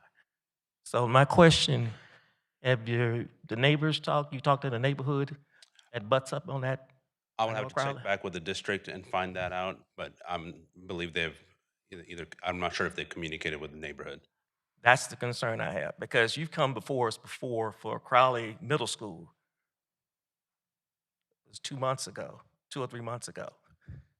Believes It was Crowley Middle School, you tried the same thing with the signage. That's correct. Yes, Crowley Middle School. So this is going to be totally different from that. So I think we need more community engagement, especially those who are going to be impacted by that signage. Sure. So We can talk to the district and have them engage with the neighborhood. So I'm going to recommend a continuance. So you engage the neighborhood so they can get input and make sure they're aware of what's going to happen. Sure. Because that sign of the zoning change, they probably didn't pay no attention because you're doing construction there. So they said, it's just part of construction. But they're not knowing that sign is there. That could be an issue to them later on. Sure. The only response back I would have is that the neighborhood is almost 4 lanes outside away from the school, and it's the backyards of those neighborhoods, right? Yep. Sign is more ground mounted, it's not on a pole. So I do not see how the illumination would affect the neighborhood, but I don't see any issues with the district having to engage with the community about it. So as you can see here, the sign is more towards the ground. It's probably about 6 foot tall, and the height of the illumination is probably about 4 feet from the ground. So I'm not sure how that illumination would affect the See, residents. this sign here is not electronic though. This is just North Crowley and Bowden, but Yeah, the sign on the top left hand is more closer towards the building. yes. The sign that we're requesting for is the one on the bottom right. That's the sign that we're requesting for. And how far is that new sign from the street from North Hewlin? I believe there on the site plan we provided the dimension. I think it's about 25 feet away from the back of curb. Let me see here. I have it right here in front of me. Yeah, that's the football field. It seems like the football field would illuminate with far more light than Correct. the sign would. But the football field is not used all the time. If the sign is 25 feet from the property line, it's about 140 feet from the backyard fence of those neighbors on Hewlin. Correct. Just Yeah. While he was trying to dig it up, I tried to dig it up too. I'm looking at Because the, it's across that 4-lane right away with the median. and it has a parkway median in the middle of it. Yeah, so I It's mean, Basically 6 lanes plus a backyard and a backyard fence. that's the distance stuff. You know, I don't know how it's going to be illuminated or what it's going to look like. Well, I can tell you because I live in the neighborhood. It's illuminated even when they have activities at that school. It's illuminated big time. Is that the pole mounted? All of it. Yeah, the poles, the lights, everything. It illuminates big time in those backyards. What's the orientation of the sign? The site plan is kind of hard for us to read up here, but is it so that you see it's perpendicular to Hewlin? Yes. Or is it turned out so that we'll see it as they come in? Yeah, so the sign would be, like if I'm facing, you can see where my mouse is, maybe not. Okay, so where number 1 is, closer to the parking lot, the sign would be perpendicular to Hewlin. So as drivers are driving, they can see the sign.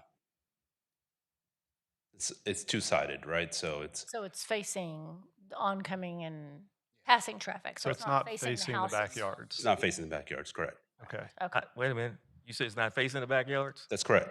So the So sign, I've seen the mount because I pass that street all the time. You have a concreted mounted area right there, and where I'm looking at it, it looks like the sign is facing the backyards. okay, so let me make sure we're clear on the request, because I think I know what you're talking about. The sign that you're talking about, if you go to the next slide, is that sign, one before, is that sign on the top. No, I'm not talking about that sign. I'm talking about the sign after the parking lot. There's a parking lot right there that you just constructed. Right. That sign is going in front of that parking lot, right? Right. We haven't constructed the sign yet. But there's a mount there. There's a concrete pillar there that's for signage, right? I don't believe so. The district has not constructed the sign until, It's not there yet, but there's something there to put it there. to my knowledge, I'm not aware that concrete foundation has been built yet. It's there. Okay. It's there. They just haven't put the sign there. It's there. Just to clarify, so the sign is on the ground. It's not pole mounted. That's correct. And it's going to not face the street. It's going correct. to be perpendicular to the street. That is correct. So it wouldn't face the neighbors, if that's helpful. Chairman Rain, I'm gonna disagree with you on that because I pass the street every day. The sign is there. Oh, okay. And the sign is facing the neighborhood. You can see the back of the houses. I'm looking at it. I said, what is that? And I said, that must be the new sign they're gonna put there. Because you can see the concrete mount where they're gonna mount it on top of the concrete. You can see it. Is there a way to show a photo of the street? Yes. Okay.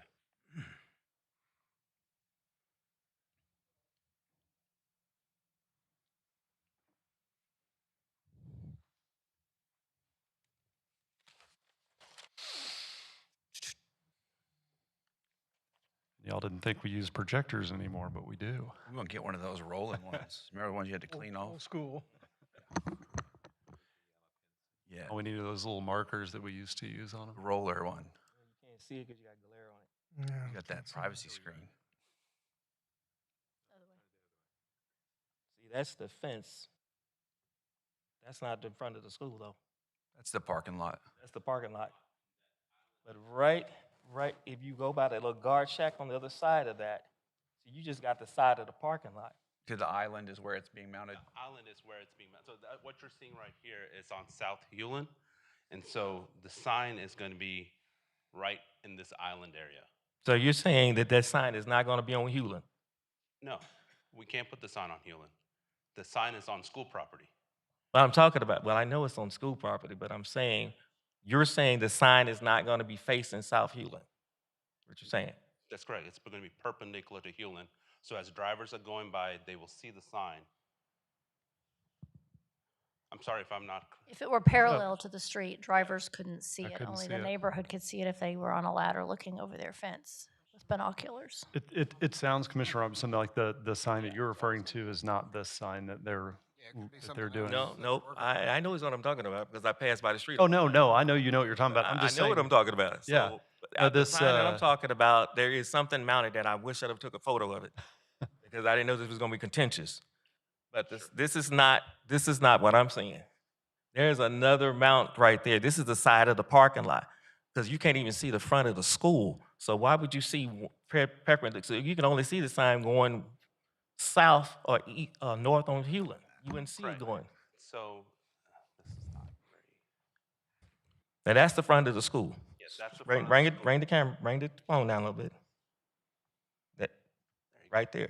Yep. And And that's an old photo. It's not the current photo. this is from April, I think, of last year. This just. Yeah, this is not current Yeah. So. because there's something mounted there. There's something there. This is an old photo And then from a year ago. that's the island where the sign is supposed to be mounted near close to that island. Again, there might be some things as part of construction that might have done, but the sign has not been constructed to my knowledge that I'm aware of because we had to go through the process of the zoning change before we went and put the sign in. I'm going to still ask for that continuance on that because number one, this picture is old. This is not the current look right now. Yeah, in the event we vote to do a continuance, would you, the next time you come, bring some current photos of the location? Sure, I'm That able would to be do helpful. that. Just a little bit background on this. We have been coordinating with staff since November of last year in trying to get this signage permitted. The district is wanting to get this signage installed and completed by summer of this year. So if there's any other means of providing that information so that we can keep moving forward for council approval, because this is going to hold back in terms of getting the sign installed, manufactured, and in place before school opens in summer. We've been delayed in that process as well. So I don't recall us delaying it. So where it got delayed at?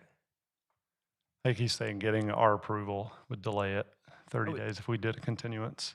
And there's no council in July. I can't help but, keep agreeing because it's important for the districts to communicate, especially with as much goes into it. And I think that's the biggest kind of hitch in all this is it feels like there's a missing communication piece somewhere. Right.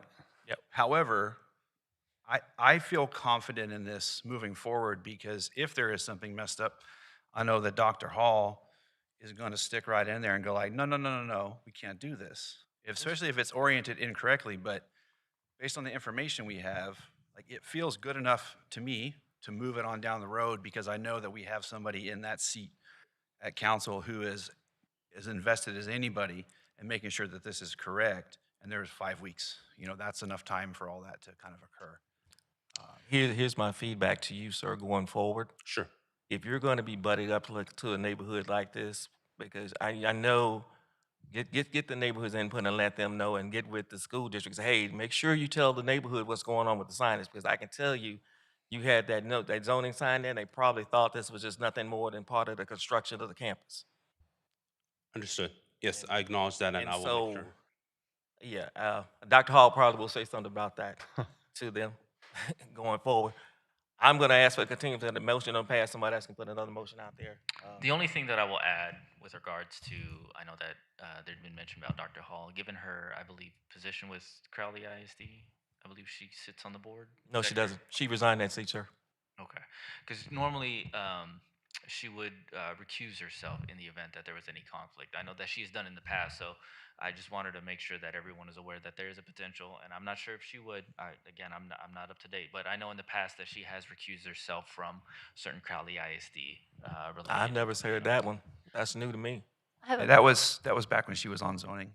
That's when she was on zoning, but she's no longer on. She's Yeah, in city no, council, but she's it's- not part of the board because I'm just disclosing that as just well, I'm as gonna a- correct you, sir, that she's no longer part of the Crowley City School Board. She resigned that seat when she took the council seat. That was last year. Commissioners, I have a quick question, if I may. Yes. Are you still requesting a waiver on a site plan? Yes, sir. But the site is already existing. So we provided a site plan with the information that's requested by staff. Does it show the location of the sign? Yes, sir. We have provided a site plan that Distances. shows the distance and the location. I don't think this is the latest, but there was a request from staff to show the distance from the sign to the right-of-way, the distance from the sign to the edge of the curb, and we had provided that information to staff. And maybe I'm not seeing it, but is it unclear, the orientation of the sign? Like, I take you at your word that it's gonna be perpendicular because that's just common sense. But is any way to just indicate that on the site plan before you go to council? We have no problem doing that. What we can do is we can blow up that area to show a detailed definition of where that sign is in relationship to the right-of-way, to the edge of the roadway, and provide an arrow background behind it as well to clarify that for staff. Thank you, sir. Yeah, I think they need a photo of that. I They have need a more question for clarification on that. staff. Wouldn't this have been, these homes across the street have been noticed by Ye- zoning about this case? So they had the opportunity to oppose? Yes, ma'am. Yeah, they would have been, and I think Commissioner Robinson's concern is because there's so much construction, they would have just looked at it and gone, well, Looked at yeah, it I like get it it, was there's nothing. construction. They don't know that this specific thing is happening. Yep. I think that's the concern. Clearly says signage. And that there's just not, yeah, and even if it does say signage, I think they would just see Crowley ISD and go, Yeah, it's part of the district's improvement. They are doing a multi-year bond package improvement of the schools. And I think that the larger recommendation that Commissioner Werman also touched on, kind of agreeing with Commissioner Robinson, is that, more engagement is always better than none at all, than just whatever the city does. That if whoever the applicant is gets engaged with the neighborhood, with the neighbors, certainly is helpful, just so everybody's clear and has the opportunity to hear. I don't have a problem with the sign and improvement. I mean, the school is gonna look fantastic, but yeah, we need to make sure that people know what's going on so they can be aware and they don't come back after the fact and go to their school board and say, hey, we didn't know this sign was gonna be here. Acknowledged. Does this go to my the concern. May? This goes to May council or June council? June. June council. Is this June? May council. This would go to May. Yeah. So it's that's 5 the weeks timeline. out. Yeah, and I mean, again, it's, Chris said, we're not the board of punishment, and I think, although if there is a board of punishment, I'd like to apply for it, please. Everybody in the city knows. Yeah, but I think, overlooking the fact that there's tremendous growth in Crowley and they're about to explode, and District 6 has always been kind of like looking back in time to see what happened in 10. And it was nice sitting next to Dr. Hall on council, you're on zoning and being like, this is happening here, it happened up here, here's what happened to us. And as the district grows, they're gonna have the growing pains and miss those communication points, and people, like you guys are gonna be the ones that help improve it. And I think just making sure that we're okay with this, but not okay with that. So I wanna make sure that the communication part shouldn't be what holds this up as much as, do we agree with this? Because I agree with you. The communication has to be always bigger, especially when you're spending this much money. And let me add to that just real quick. I mean, the district is always in communication with all the patrons around the neighborhood in terms of construction, what happens during construction, because we always get comments during construction if there's dust flying around. They're always in communication with the neighborhood.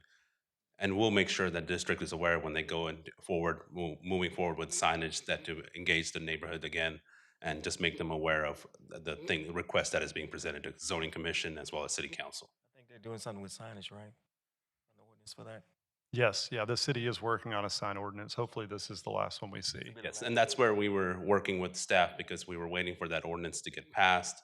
But in order to move forward with construction, we had to go through the PD zoning to keep moving forward. But maybe, I think Commissioner McCoy made this point, since there is a site plan included, if you could make this clear on the site plan, and we're all okay with the perpendicular sign, then we can move forward like that. Sure, I have no problem with that. Commissioner Robinson, what do you think about that? Yeah, this is almost identical to what we have at our high school, Chisholm Trail High School off 820 and Marine Creek Parkway. And we have the divided four-lane, lanes of traffic, and then there's the neighborhood with the backyards. We just had the brand new sign put in, and nobody's complained. It doesn't put out, enough light to where you're seeing it in those yards. And in general, just to clarify, yes. Football stadium puts out a lot more light most of the time. Yeah, they than complain anything about the else. football field.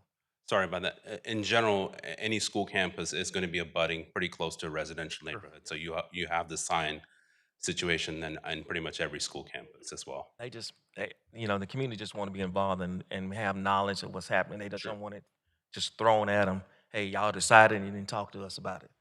That's my perspective on it. Acknowledged. So I'm going to go ahead and make a motion to approve. All right, if we're good, then I'll close the public hearing. I'm And sorry. Commissioner, it is all yours. Thanks, sir. Dr. Hall addressed it to council if she has more problems with that. So on the case of ZC 26038, I move for approval.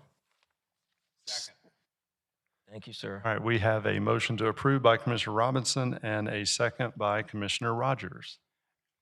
Commissioners, how do you vote? Chairperson Raines. Aye. Commissioner Mayo. Aye. Commissioner Trujillo. Aye. Commissioner Welch. Aye. Commissioner McCoy. Aye. Commissioner Edmonds. Aye. Commissioner Robinson. Aye. Commissioner Pierce. Aye. Commissioner Rogers. Aye. Commissioner Werman. Aye. And Commissioner Castro. Aye. With a vote of 11-0, the zoning commission votes to recommend approval for this case. Next case, ZC-26-039. Address is 2801 Northwest Loop 820. Applicant is Marion Sansom Co., Steve Riordan, Westwood, PS. The request is from A51 Family Residential and AG Agricultural to I Light Industrial. Welcome to the Zoning Commission. You can sign up later. Thank you. They didn't have any sheets up front. Travis Clegg with Westwood Professional Services. We're the consulting engineer representing the applicant on this project. We are requesting a 30-day continuance on this project. We have had some productive conversations with our neighbors to the west, the HOA president, and our councilman, but we have not been able to get back in front of the councilman yet. That meeting is set up for next week. So to be fair up front, we want to have that conversation first and then return back to you guys in 30 days.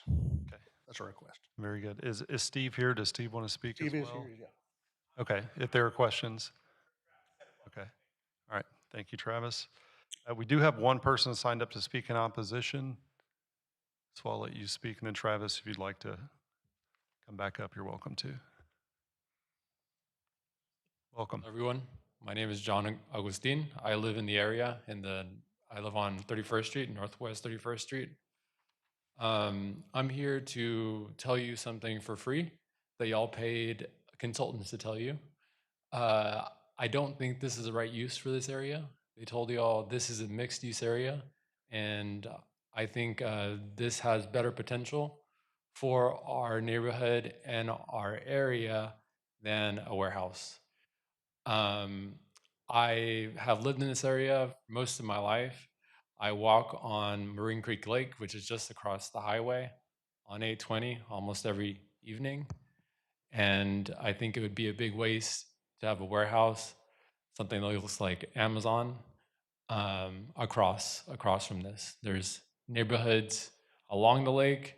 There's neighborhoods to the left, to the right, and to the bottom. I think while yes, this might bring opportunity to our area, I think there is better opportunities that this land could be used within the 820 loop. That's all I had to say. Thank you for your comments. We appreciate it. Travis, did you want to say anything else?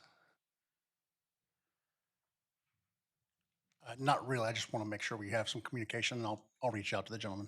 Okay, very good. Thank you. Commissioners, questions? I don't think anything should be built right here until the state fixes Hazel Avenue and 199, but All right, at this time, I will close the public hearing, and Commissioner Trujillo? yes, for ZZ 26-039, I move for a continuance to the next meeting. All right, we have a motion to continue until our May hearing by Commissioner Trujillo and a second by Commissioner Robinson. Oh, there it is. Commissioners, how do you vote? Chairperson Rains? Aye. Commissioner Mayo? Aye. Commissioner Trujillo? Aye. Commissioner Welch? Aye. Commissioner McCoy? Aye. Commissioner Edmonds? Aye. Commissioner Robinson? Aye. Commissioner Pierce? Aye. Commissioner Rogers? Aye. Commissioner Werman? Aye. And Commissioner Castro. Aye. With a vote of 11-0, the Zoning Commission votes to recommend a continuance for this case to the May 13th meeting.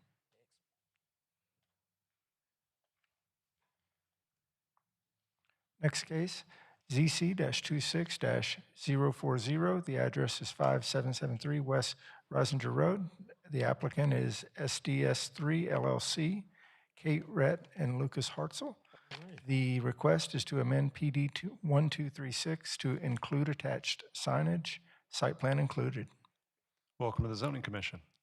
Good afternoon. I'm Red Hartzell, and this is Kate, my sister. We're the owners of Silver Dollar Self Storage off of the tollway here. Let me hop to the presentation real quick. So at the top of the green box is Sycamore School Road exit. At the bottom is McPherson exit. The subject property is the Yellow Star on Risinger Road. That there's not an exit; it just goes underneath the tollway. We were approved in 2019, which was very early on. It's turned into a city out there almost. One of the only commercial properties out there. And then as you can see, the developments on McPherson and Sycamore, the red and blue stars, there's about 50 properties, retail, commercial, and we are apparently, or what appears to be, the only business with no attached signage. Just to give a few examples, this is the McPherson exit. There's billboard signage or pylon, not sure how you explain that, but we've got a lot of the businesses, they have signage directly facing the tollway and north and south of their buildings. We're proposing just the north and south side. The bottom right is the Arkham Montessori School, which is our direct neighbor. And that sign, we'll see if we can play it, but at night it lights up with a bunch of neon colors. That's not what we're proposing. So Caliber Collision, Sherwin-Williams, these all face the tollway, and the emergency urgent care has, I think a dozen signs around it. So our direct competition, this is at the McPherson exit, the all storage. It's 3 stories tall, and it has 8 signs around the building. This is from, this is the north side of the building, and then here's the south side. If you're heading north on the tollway, you see the signage. These are only 2 signs on the back, but all the way around there's 8. In comparison, this is the north-facing side of our building that's single story from the tollway heading south. We did have some banner signs, as you can see up, but we really think a permanent sign's more classy. And here's the southern edge if you're heading north on the tollway of the back of our property, where we're proposing a sign on the east end and the west end. I'll back up one here. And the proposed signage on the north side is either right above that temporary banner sign or right above the glass windows, one of those 2 spots.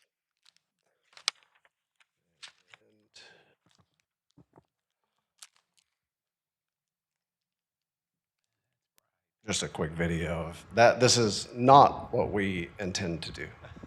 It's good, though. Any questions? Commissioners, any questions? There is no speaker signed up in opposition of this case. Oh, we need to turn Commissioner Robinson's mic back on. The mic. Once it comes on, you don't have to turn it on or off. It's just always on. All right. There it goes. So you said that 2019 you were there, and what was the reason for you not having signage back then? Because there was nothing out there in 2019 with Prairie Dust. So what happened in 2019? Yeah, we had a lot of neighborhood engagement. We were continued 3 times, I believe, just because we were the only commercial business, one of the only ones that was being constructed out there at the time. So there was a lot of neighborhood pushback with, the cows and the prairie land being gone pretty quickly. But during our development phase, or before, when we met with the neighborhoods and everything, everybody kind of started agreeing that, okay, it's going to be fine. We're not building a big red monster, per se, is what they called it. But we're not real sure why it was a condition that was placed on there. It was just at the time, it was approved at the end of the hour with that condition of no attached signage on the building. So we did go back to the council amendment at the time, which was Jordan Jungus, and he said that he wasn't real sure why he placed that condition on there, and he did try to retract it administratively, but said that we'd have to go back to city council. At that time, we were out of time is money, and we were out of money and time, so we just wanted to get a building permit. Okay, so I'm glad you brought that up. So community, you said you got pushback from the neighbors, probably Feathergrass and Atlanta Springs, right in that area? Yes, sir, from the original request to build a self-storage facility. So have you tried to re-engage with them now since it's been almost 7 years? Yes, sir. I see them on a daily basis. Most of them are tenants that rent storage units with us, and we are in great relationship with them. We've talked about the signage. I have a lot of customers that drive up and say, wow, I couldn't find you guys. Like, we just didn't know this was a self-storage facility. And then they get there and they rent a unit. And also, we did meet with our council member, Dr. Hall, and both agreed that the attached signage would look better than the banners that we had. Yeah, I agree with her on that. I've seen the building, I said, they don't have no signs. So now I understand why there's no signs. Okay, so I don't see too much issue with that. I mean, as long as it's not impeding on the neighborhood and not causing an issue. In fact, that would look better than that thing that you got on the roof. I'm not saying that. I'm not trying to be descriptive. I mean, it is what it is. It don't look right. It don't look right. So And you mentioned you were down in Crowley, and I forgot to show this slide. This is we opened about 30 days ago on 11/87. there's nothing wrong with that. On 11/87, and we want to use the same exact sign. Okay, I don't see anything wrong with that. I just got one comment. I applaud the fact that you're still in business without a With sign no on sign. your building. And when I reviewed this, I wrote down, let them have a sign. Yeah. And that you work with your sister and y'all are both smiling. You get along with your sister? I work with mine and it's great too. Sometimes. So so you said you talked to Dr. Hall. What was her feedback to you on that? It was. I'm going to tell you, it's not going to impact my decision, but Yeah, it was the same question of wanting to see why it was put in there in the first place, and we explained it. And her assistant, I'm missing her name, but Kennedy lives in the neighborhood, and she goes by it every day and indicated, hey, a permanent sign is much classier than these, banners that snap off the grommets and flap. The windstorm would take it out or something. Okay. All right. Okay, sounds good. Sounds like a plan. If there are no more questions, we will close the public hearing. Thank you all very much. And Commissioner Robinson, this one is all yours. Okay, in the case of ZC 26040, I move for approval. Second. All right, we have a motion by Commissioner Robinson to approve and a second by Commissioner Rogers. Commissioners, how do you vote? Chairperson Raines. Aye. Commissioner Mayo. Aye. Commissioner Trujillo, Aye. Commissioner Welch, Aye. Commissioner McCoy, Aye. Commissioner Edmonds, Aye. Commissioner Robinson, Aye. Commissioner Pierce, Aye. Commissioner Rogers, Aye. Commissioner Werman, Aye. Commissioner Castro. Aye. With a vote of 11-0, the zoning commission votes to recommend approval for this case. Which y'all sign? Oh, I think you got to go for city council first before you can do that. I appreciate it. Next case, ZC-26-041. The address is 3760, 3816, 3850, 3900, 3930, and 3950, 4050, 4700, and 4712 Lon Stevenson Road and 7500 England Drive. The applicant is Black Mountain Power, Rhett Bennett, Lyndon Anowski, Gerald Walls Jr., Teresa Simon, R. Brown Group, LLC, Jorge Hernandez, LFS Trust, Tammy Bauer, and Bob Riley with Half and Associates. The request is to amend PD 1420 to add electrical substation, increase the maximum building height to 70 feet, increase the maximum setback to 150 feet, data center to be parked at one space per 4 employees, site plan included. Welcome to the zoning commission. Thank you. I'm Bob Riley, Half Associates, 2600 Meacham, Suite 600. Also joining me today is Rhett Bennett, CEO of Black Mountain, and 2 representatives from Kimley Horn who has worked on the site plan. Yep, let me get here. As y'all recall, we were before you about a year and a half ago on the initial first zoning for this campus, which resulted in a PD 1420. We're asking to include one additional use to that PD, and that would be including an electrical substation on the site that will only be supplying electricity to the data center. Also, in the development standards, we're asking that we maximize, have the maximum building height of 70 feet rather than the 55 that was in I. Along with that, we would increase our building setback from 80 feet to 150 along Lon Stevenson, and also establish a parking standard for data center buildings to be a minimum of 1 space per every 400 or every 4 employees.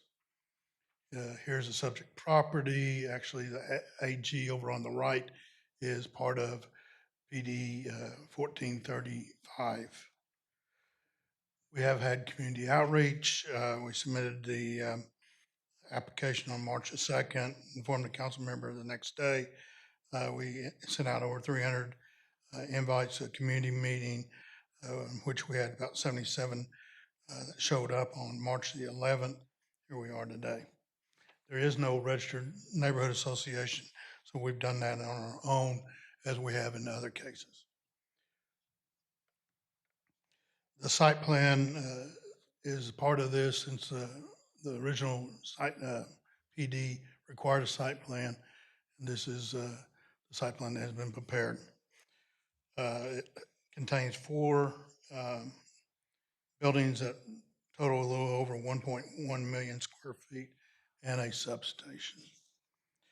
We're increasing the building height from 55 to 70. That gives us 2 levels of data center hardware. Thus, the footprint of any buildings would be reduced by 50% on this site. Along with this being more of a campus development, it would increase the amount of impervious surface, and the total lot coverage of buildings would be less than 15%. Southern right-of-way of Lon Stevenson is being increased from 80 feet to 150. As you see in the site plan, our closest building on Lon Stevenson actually will be at 350 feet. Along Forest Hill Drive, it'd be 30 feet. As I mentioned before, electrical substation will be providing power for the data center buildings and not for power distribution beyond. The building materials consist of concrete, glass, and metal, and we will conform with all the city's forestry, landscape, lighting, noise, and sign. We have received the comments in staff report for us, including the increase in the other information in the site plan. I was hoping we'd have that today. We're still completing that, but we are committed to giving that to the staff prior to the council meeting, addressing all of the 8 concerns or questions.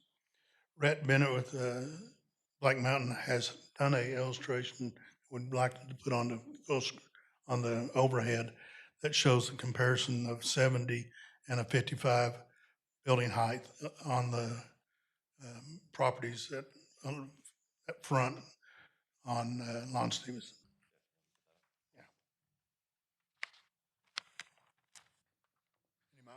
He might want to speak to it as well.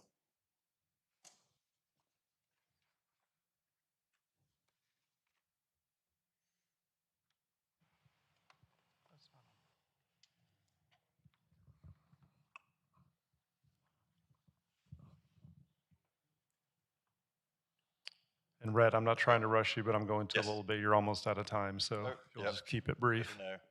Okay. Mr. Riley has a habit of talking. All right. So just real quick, if you can see, because I'm a visual person, I wanted to kind of show a rendering showing what, okay, what are we talking about? Hopefully most of the other stuff's non-controversial, but here is at 55 feet with the existing setbacks, kind of with the existing zoning criteria. And then if you toggle over here, this is going back 150 feet with 70-foot heights. And you can see it actually looks better in my impression. So I think in addition to cutting down the footprint of the buildings by half on the site, which again is less than 15% of the total surface area, us kind of increasing the setback for the height exchange, I think is a net positive for surrounding landowners. So again, here's 55 feet, 70 feet. Great. 55 feet, 70 feet. So that's, I think, the main change that you guys would want to see, kind of what that looks like. I'll walk back over here to this one. All right, thank you very much. I appreciate that. Y'all have a couple of minutes after the opposition as well. Before I invite the opposition, commissioners, do you have any questions beforehand? Okay, and if I could ask the opposition, it looks like there are 6 of you signed up. If y'all wouldn't mind, just go ahead and line up and then just say your name before you start speaking. For those of you that, and y'all can go ahead and come up. And for those of you that haven't been here before, just a quick reminder, if you weren't here at the beginning, we're a little bit different than council in that your entire opposition has 7 minutes to speak, not 7 minutes individually. Since there are 6 of you, or there are 5 of you right now, maybe one of them dropped off. Just do us and your fellow folks behind you in line a favor and try and keep your comments brief. And if someone already brought up a point, we heard that one, and so new points would be helpful for us to help us make our decisions. So also thank you for being here. We encourage this type of participation, so thank you all. Thank you. Letita Wilburn, I'm here with Echo Heights Stop 6 Environmental Coalition and Fort Worth Environmental Coalition of Communities. I want to say this should have never been approved with at any level to begin with. You have 2 gigantic polluters, a 13 million square foot landfill that produces methane, and then they have over 100 million square foot of a data center, which also creates pollution, and they add to each other. They kind of enhance, the data center will enhance the pollution coming from the landfill.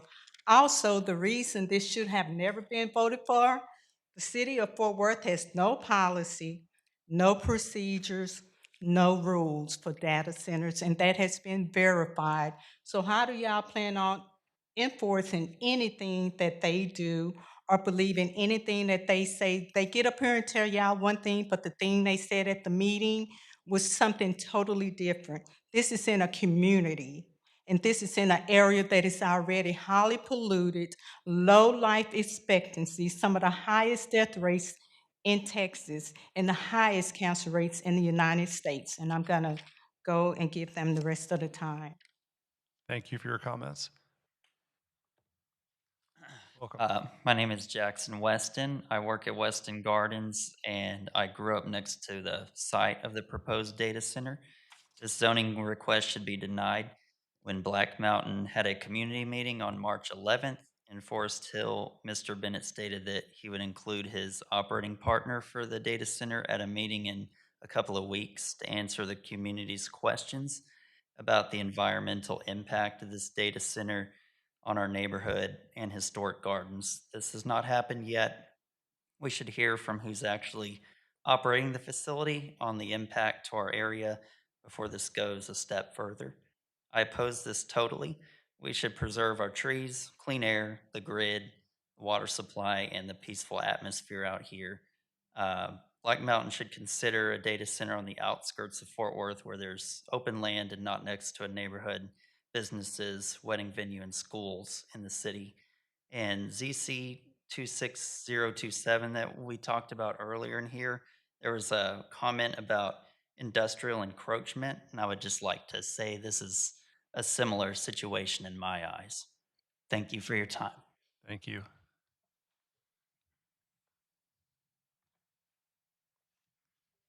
Welcome. My name is Angela Riza. I live at the mobile home park for 19 years.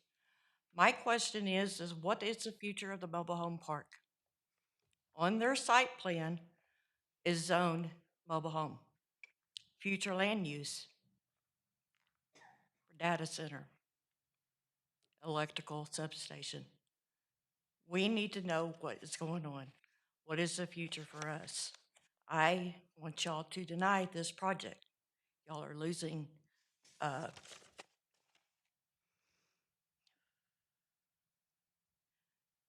affordable homes for that area, green land, beautiful landscape. This needs to be moved out of city limits. Please oppose this project. Thank you. Thank you, ma'am. Welcome. Hello, my name is Ayman Ibrahim. I work at Weston Gardens. I would like to ask y'all to deny this zoning request. I believe they already received some land to build the data center, and to add more land for more data center with the lack of knowledge we all have as far as resource usage and how it's going to affect the surrounding neighbors of Forest Hill, our people that come to our gardens.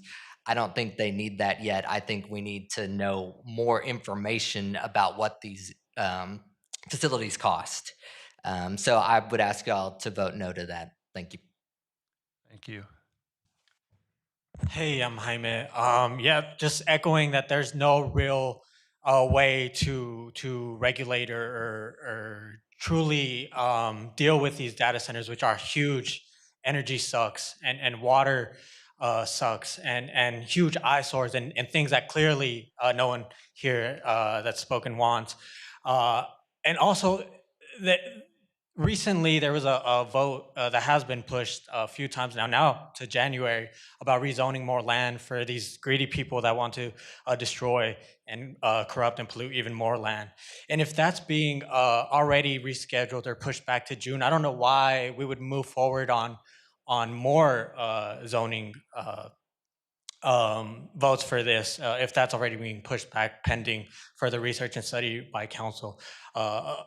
Furthermore, a lot of the council has already mentioned wanting to a need for city ordinances and more strict regulations on data centers, and that's echoed across communities across Fort Worth and in neighboring cities, because this is also on the border between Forest Hill and Kennedale and other cities who are going to be dealing with the effects just as much as people in Fort Worth if this is truly brought forward. So I think moving forward on this without their input, with the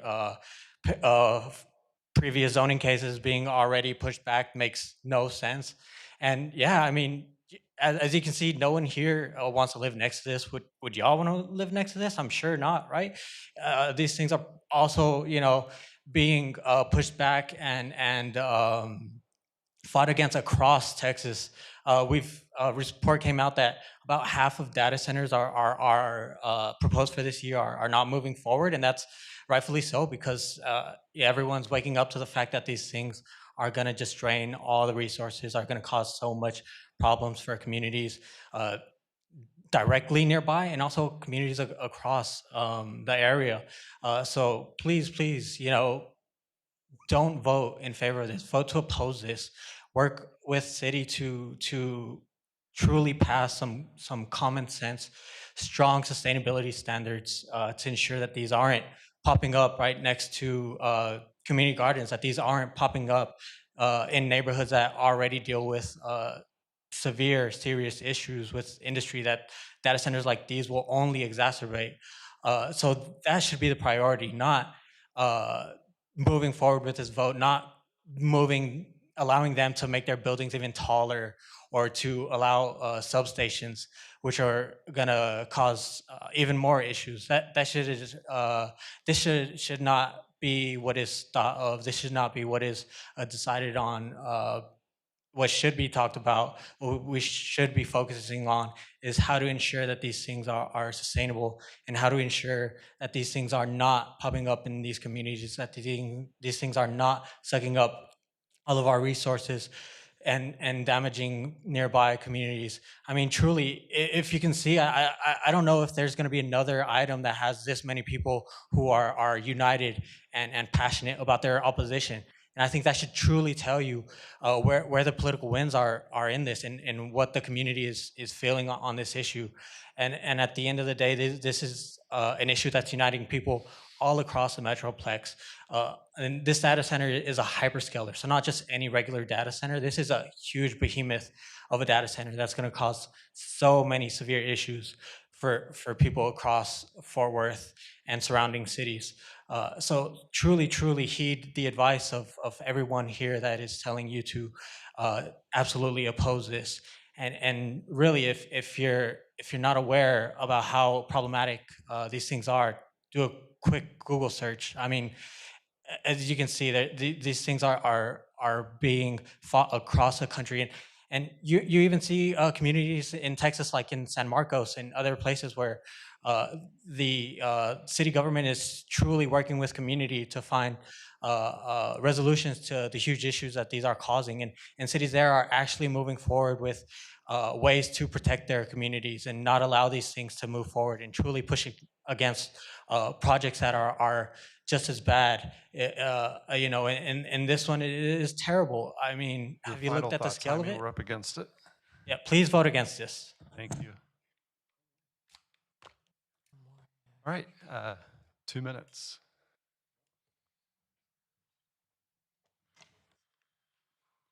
I want to get to another slide.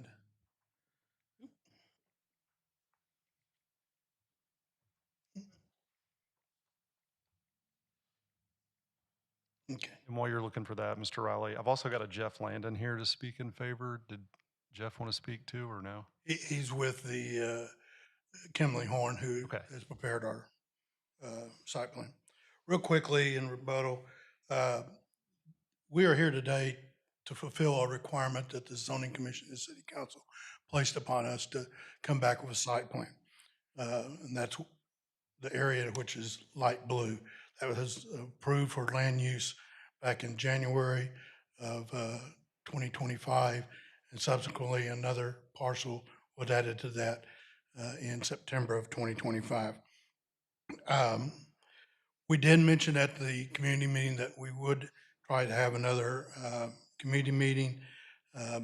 Unfortunately, all those that were responsible or we needed as far as having that meeting were not available and have not had that. Regarding the mobile home,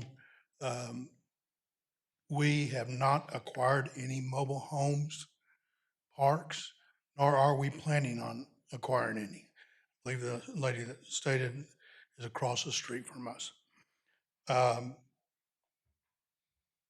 With that, if there's any other questions of the commission, I'd be more than happy to answer. All right, thank you very much. I'm sure there will be. Commissioners, who would like to go first? So yeah, I have a question, and this is a very layman term question. Explain to me exactly, in layman terms, what a data center's for. What is the sole purpose of it and why? Sure, I'd be happy to take that one. So, data centers are digital infrastructure. So, as you think about everybody that's got an iPhone, that's got iCloud or credit cards or uses Amazon, all that uses computer servers somewhere, and the cloud and its physical representation is inside data centers. So, as you think about a warehouse with um, little traffic activity, that's what they do. So anything we're doing internet wise, yes, with the advance of AI, there's AI training stuff that goes on. Anything that's using compute and power, that's what a data center building's for. So it's a big building with servers that are just doing Amazon checkouts versus storing family photos for the last 30 years, backing up data. That's their purpose. Like a big server closet, a huge. Yes. So what would happen with AI and of course, we moved to 5G during COVID. What would happen if we don't have data centers? It would be a dramatically different life, I think, because then whether it's from telecom to Netflix to everything that we kind of take for granted at this point, things that didn't exist 20 years ago would cease to function appropriately. So it's necessary for the modern life, the enjoyment we have of movies on demand or storing thousands of family photos versus Kodak, film books. Like those are the tangible benefits that access to data brings. And I would say in the new world that ability to participate in kind of the digital economy is important. And I don't think you want to be left behind and not have any of those assets in your community. Even placing a phone call now with your mobile phone, you're using a data center basically. Wow. Without those data centers, you couldn't place a call. Okay, thank you. And so I lost my train of thought. Okay, so the setback, so the 55, hold on, the 55 to the 70 feet, you said that's for Sure. the electrical, correct? So we're going to do, as it exists today, the current setback from roads, Lon Stevenson, 80 feet. We're going to almost double that to 150 feet to set back more. And then by virtue of doing that, if we get a little more building height, we can use less buildings, half the amount of buildings. So you have more green space, more of a campus feel. So we think that's probably the appropriate call for the neighborhood and kind of the surrounding enjoyment, and not to be imposing, so not going up to the property lines. And with that, also part of the request was on the parking side. We're not an Amazon warehouse that has 500 workers busy being in and out. So it would be overkill to give it the same industrial parking ratio that an Amazon building would have. So amending that to have less, impervious kind of concrete or blacktop, more green space, I think that's good. And one other thing, just on the substation, because it's unclear the way it's currently written if a substation can be utilized in an industrial zoning. So just cleaning that language up, accessory use. Yep. And so, of course, we've all heard about, the data centers and the questions about the electricity and the amount of electricity that will be used in case, for example, what happened maybe 3 years ago when we had the bad ice storm. Have you, I'm sure you've done your proper due diligence with the local leg TXU. Would Yes. your center take away from the utilities in the surrounding neighborhoods? It would not. So Encore, being a regulated monopoly, they don't play favorites. They can't turn on your power and turn off somebody else's. That's just the way that works from a standards perspective. So no, you don't get any preferential treatment. I think if anything, in a time of like Winter Storm Uri, if you do have backup generation on site, then all of a sudden you become a place that might have close accessibility to power if people are freezing, or so I think there's some redundancy there, but no, the quick answer is Encore can't say, well, we want to keep the Black Mountain Data Center on versus, you know, this neighborhood over here. That's just not how that operates. And the comment about as far as health risk, I'm sure you did an environmental study, and so will it be any health risk, or will it impact the community with in the water or? No, we don't believe so. And so, and the council they're going to have a presentation from Encore, I believe, in the next couple weeks before their votes. But that, getting away from the site plan, you know, topic of today, but in general, we would argue there's plenty of research out there that they're pretty benign and actually are less impactful than a lot of other alternate use cases, which in this scenario was going to be a mobile home park for the south half. So most of the data centers are going to closed loop systems where they don't continue to intake new water constantly. So they're cooling with a closed loop. So I think the industry is really starting to try and be thoughtful about, we need to be good neighbors and not stress local resources for, you know, all the obvious reasons. They want to coexist peacefully and be a net positive to the community. Okay, thank you. I have a question. What's the power requirement for the substation? The applied power for the entire development is about 980 megawatts, if that's kind of the question.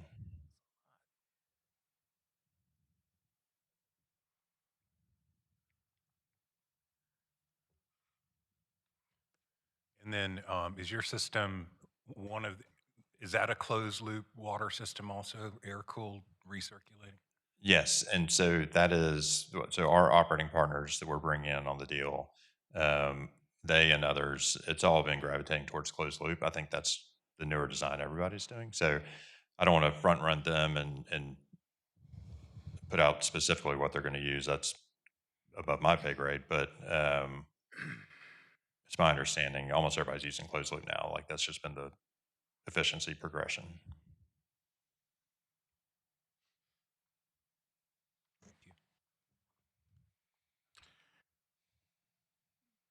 Other questions, commissioners? Mr. Chairman, I think I picked up a couple of data points this week that I think will be part of my consideration. One is there's 400 AI centers currently in the state of Texas. So this is not a one-off situation. We're not pioneering here.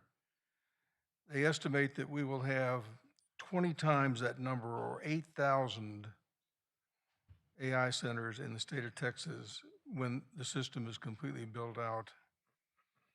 Now, that's not to say that we shouldn't be concerned about, as Rodney pointed out just a minute ago,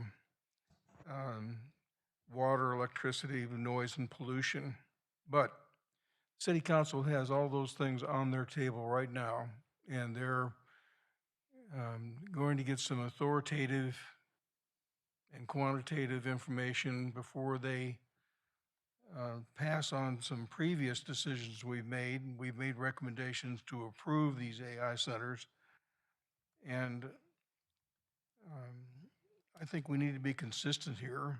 I don't think we're not really involved in infrastructure, and we're not really involved in whether we think they're going to violate some ordinance. So if Mr. Riley says we're going to abide by all the city's ordinances for noise, pollution, whatever is approved for setbacks and height and so on and so forth, I would take him at his word, or any other applicant at their word, because I know that we have a process for that. Right. And our process will ensure that those things will be taken care of in the process, pulling construction permits and so on and so forth. So I can't see any reason to deny this request based on speculation. And I just wanted to offer that. Yeah, no, I appreciate your comment. Well said. I think it's also just important for everyone in the audience and at home that might be watching this to understand that this is an amendment to an existing PD. So they already have the ability to operate this facility. So what they are coming back to us are saying, can we add a substation? Can we move our buildings back? Can we add height so we have less building so we can cover less surface area? And can we have less parking spaces because we don't have a ton of employees? So in essence, they're asking for more green space. And as my colleague here just pointed out, what's happening on the inside of that building, you could argue that there's some argument to be made for how that affects zoning.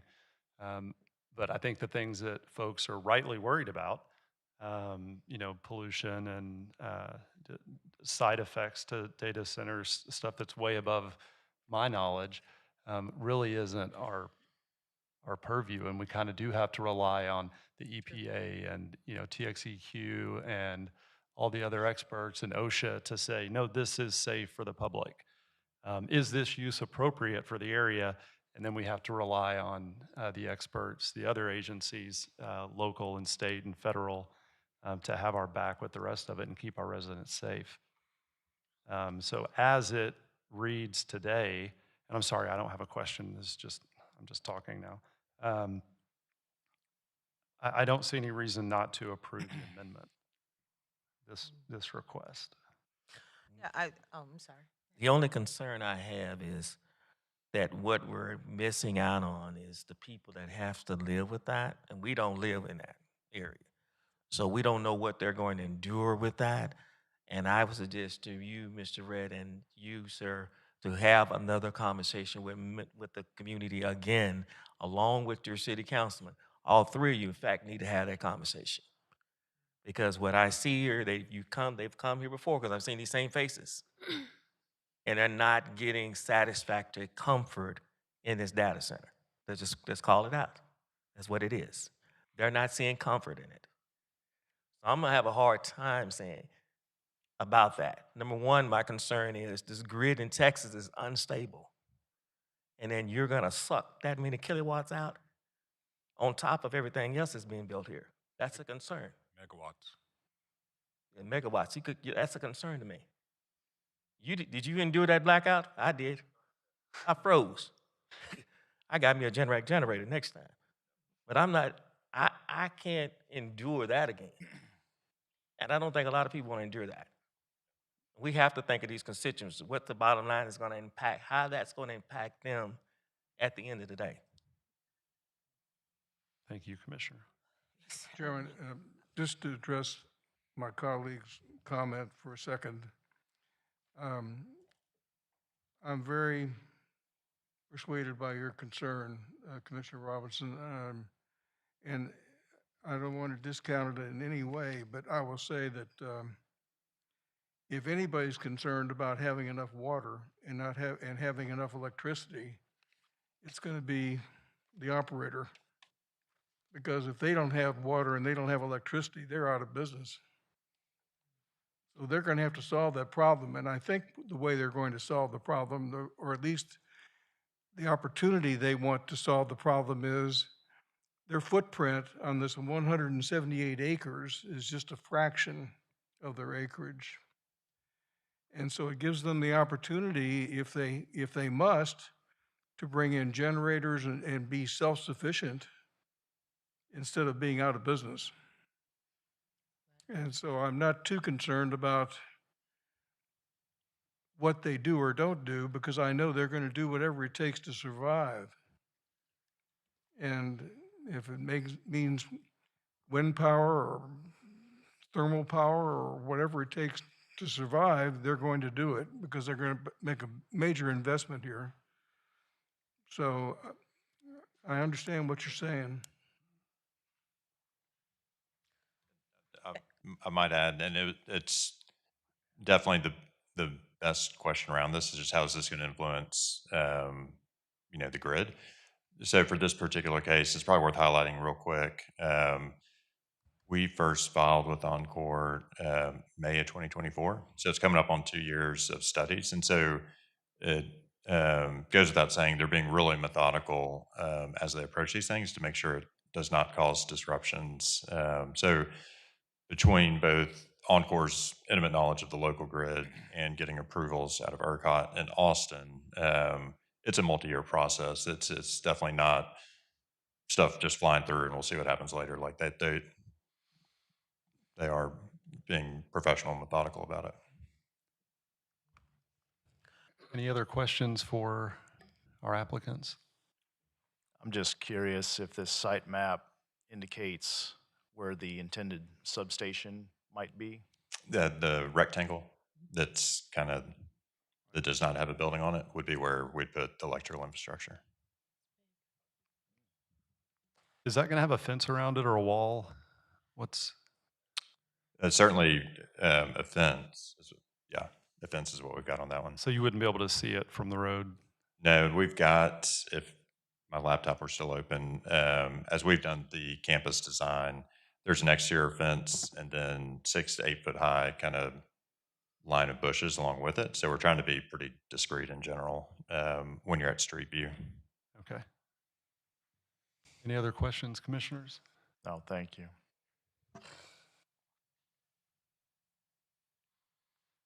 Okay, seeing none, we'll close the public hearing. Thank you, gentlemen. We can continue discussing here. I've got a question for staff real quick. What is the allowable build out on this lot? What's the max they could use? What's the percentage? Because I think they're at 15, is that right, with this new layout? So it's really a two-part answer. One is they would be locked into whatever their approved site plan is, so any enlargement of it would need to come back through the zoning commission and the city council. The second part of that answer is in zoning, there's not a maximum lot coverage that you could hit. But being at 15, they're pretty low. Right, for industrial, that's extremely low. Right. For industrials normally, would be the inverse of that. Right, yes, I know we're not talking about it for this case, but I think it's worth mentioning because typically something like this, we're talking about flood concerns because there's so much concrete, so much steel, so much glass. These are all impervious surfaces, and now the neighborhoods around this place are flooding. And so they're actually the inverse of that. So I just thought that was worth mentioning.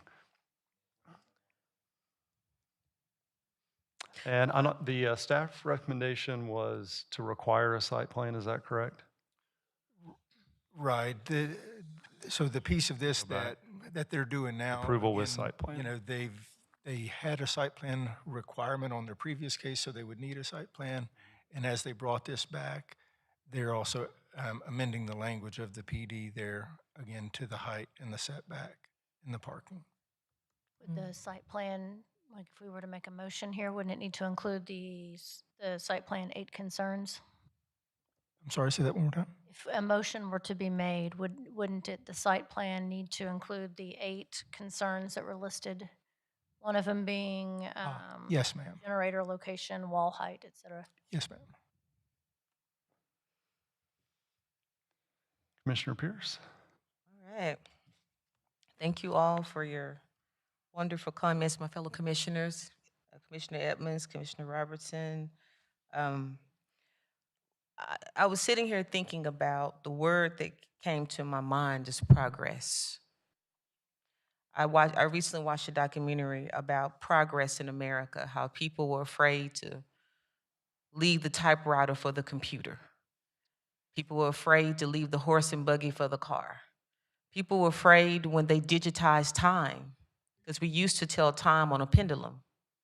So it sounds like to me these data centers with the AI and all the demands of 5G is a part of progress. And with progress, people are afraid, and people are afraid of change. And that's what came out of the documentary I was watching and made me think about change is scary. However, Commissioner Edmonds said something that was so profound when he talked about trust. We have to trust the process. We have to trust these subject matter experts that are degreed and have the portfolio and the expertise that it's okay. that we'll be fine with a data center. I trust the city of Fort Worth. I trust our leadership team. I trust the due diligence that you have done, and I appreciate you and applaud you for all the time that you spent with the neighborhoods. And to Commissioner Robertson's point, perhaps spend more time to make sure everybody is comfortable. So I want to commend you on that and your patience. You're always here, even at the pre-zoning, you're patient. So I appreciate that. So I am going to move for approval. And my reason for this is that I feel that the due diligence are in place for us to be able to move forward with the electrical. And it's called progress. So Chairman, zoning case ZC 26041, I move for approval. Second. Do we need to say with site plan? Commissioner, Oh, I'm sorry, my apologies. Yeah. Okay, And the 8 concerns? yes, ma'am. I think I'll say it again. With zoning case ZC 26041, I move for approval with a site plan and the 8 conditions. Can we list Second. out, what are the conditions exactly? Because I'm not entirely clear. Can we go to that chart? Sorry. Those are staff's comments on the site plan. Okay, so they're already on the site plan. Yes, sir. Existing on the site plan, is that correct? The To be comments addressed. were sent to the applicant, but the applicant needs to revise those between now and when it Okay, goes to okay. council. So Okay, and I'm sorry, who seconded that motion? I'm sorry. Oh, It was either me or Matt. yeah, no, he did. Okay, all right, we have a vote to Mr. Warman. approve with a site plan and the 8 concerns listed by, that was Commissioner Pierce and seconded by Commissioner Werman. Commissioners, how do you vote? Chairperson Raines, Aye. Commissioner Mayo, Aye. Commissioner Trujillo, Aye. Commissioner Welch, Aye. Commissioner McCoy, aye. Commissioner Edmonds, Aye. Commissioner Robinson, Aye. Commissioner Pierce, Aye. Commissioner Rogers, Aye. Commissioner Werman, Aye. and Commissioner Castro. Aye. With a vote of 11-0, the zoning commission votes to recommend approval for this case with the site plan that addresses the 8 comments listed.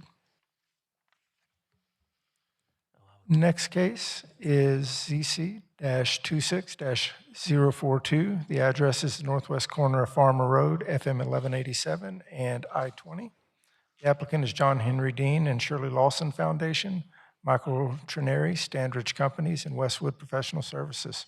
The request is from unzoned. It's included in an annexation case, AX-25-006 to Tract 1, which is 60.023 acres, to G Intensive Commercial, and Tract 2, encompassing 124.365 acres, to PD Plan Development for all uses in G Intensive Commercial, I Light Industrial, R1 Zero Lot Line Cluster, R2 Townhouse Cluster, UR Urban Residential, D High Density Multifamily with a maximum of 2,000 multifamily dwelling units, excluding A5 one-family residential development, and permanent asphalt or concrete batch plants, with development standards for multifamily uses to have a maximum height of 48 feet within 250 feet of one-family uses.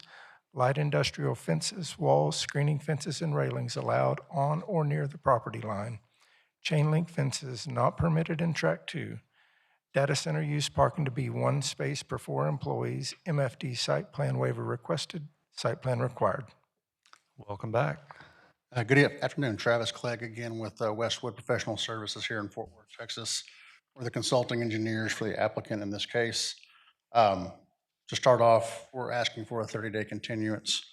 While we are on the outskirts of town, and while we are on I-20 in an area of high traffic use and not in residential neighborhoods, we've made a promise and written a letter to remove the data center use completely from this site. And in so doing that, we would like to properly notify our neighbors and get that letter circulated appropriately so that data centers will not be allowed by right under I-Industrial or as it's written in this application and public notice. So our goal is to remove that for now. If we ever wanted to do a data center, we'd have to come back before you and ask that and answer the questions that got answered today. So our goal is to continue for 30 days, come back before you with the revised proper language, and then move forward. Okay. Thank you, Travis. We do have one person signed up to speak in opposition. If that's what you were speaking about, you can wave it off. If you still want to speak, you're welcome to. Okay.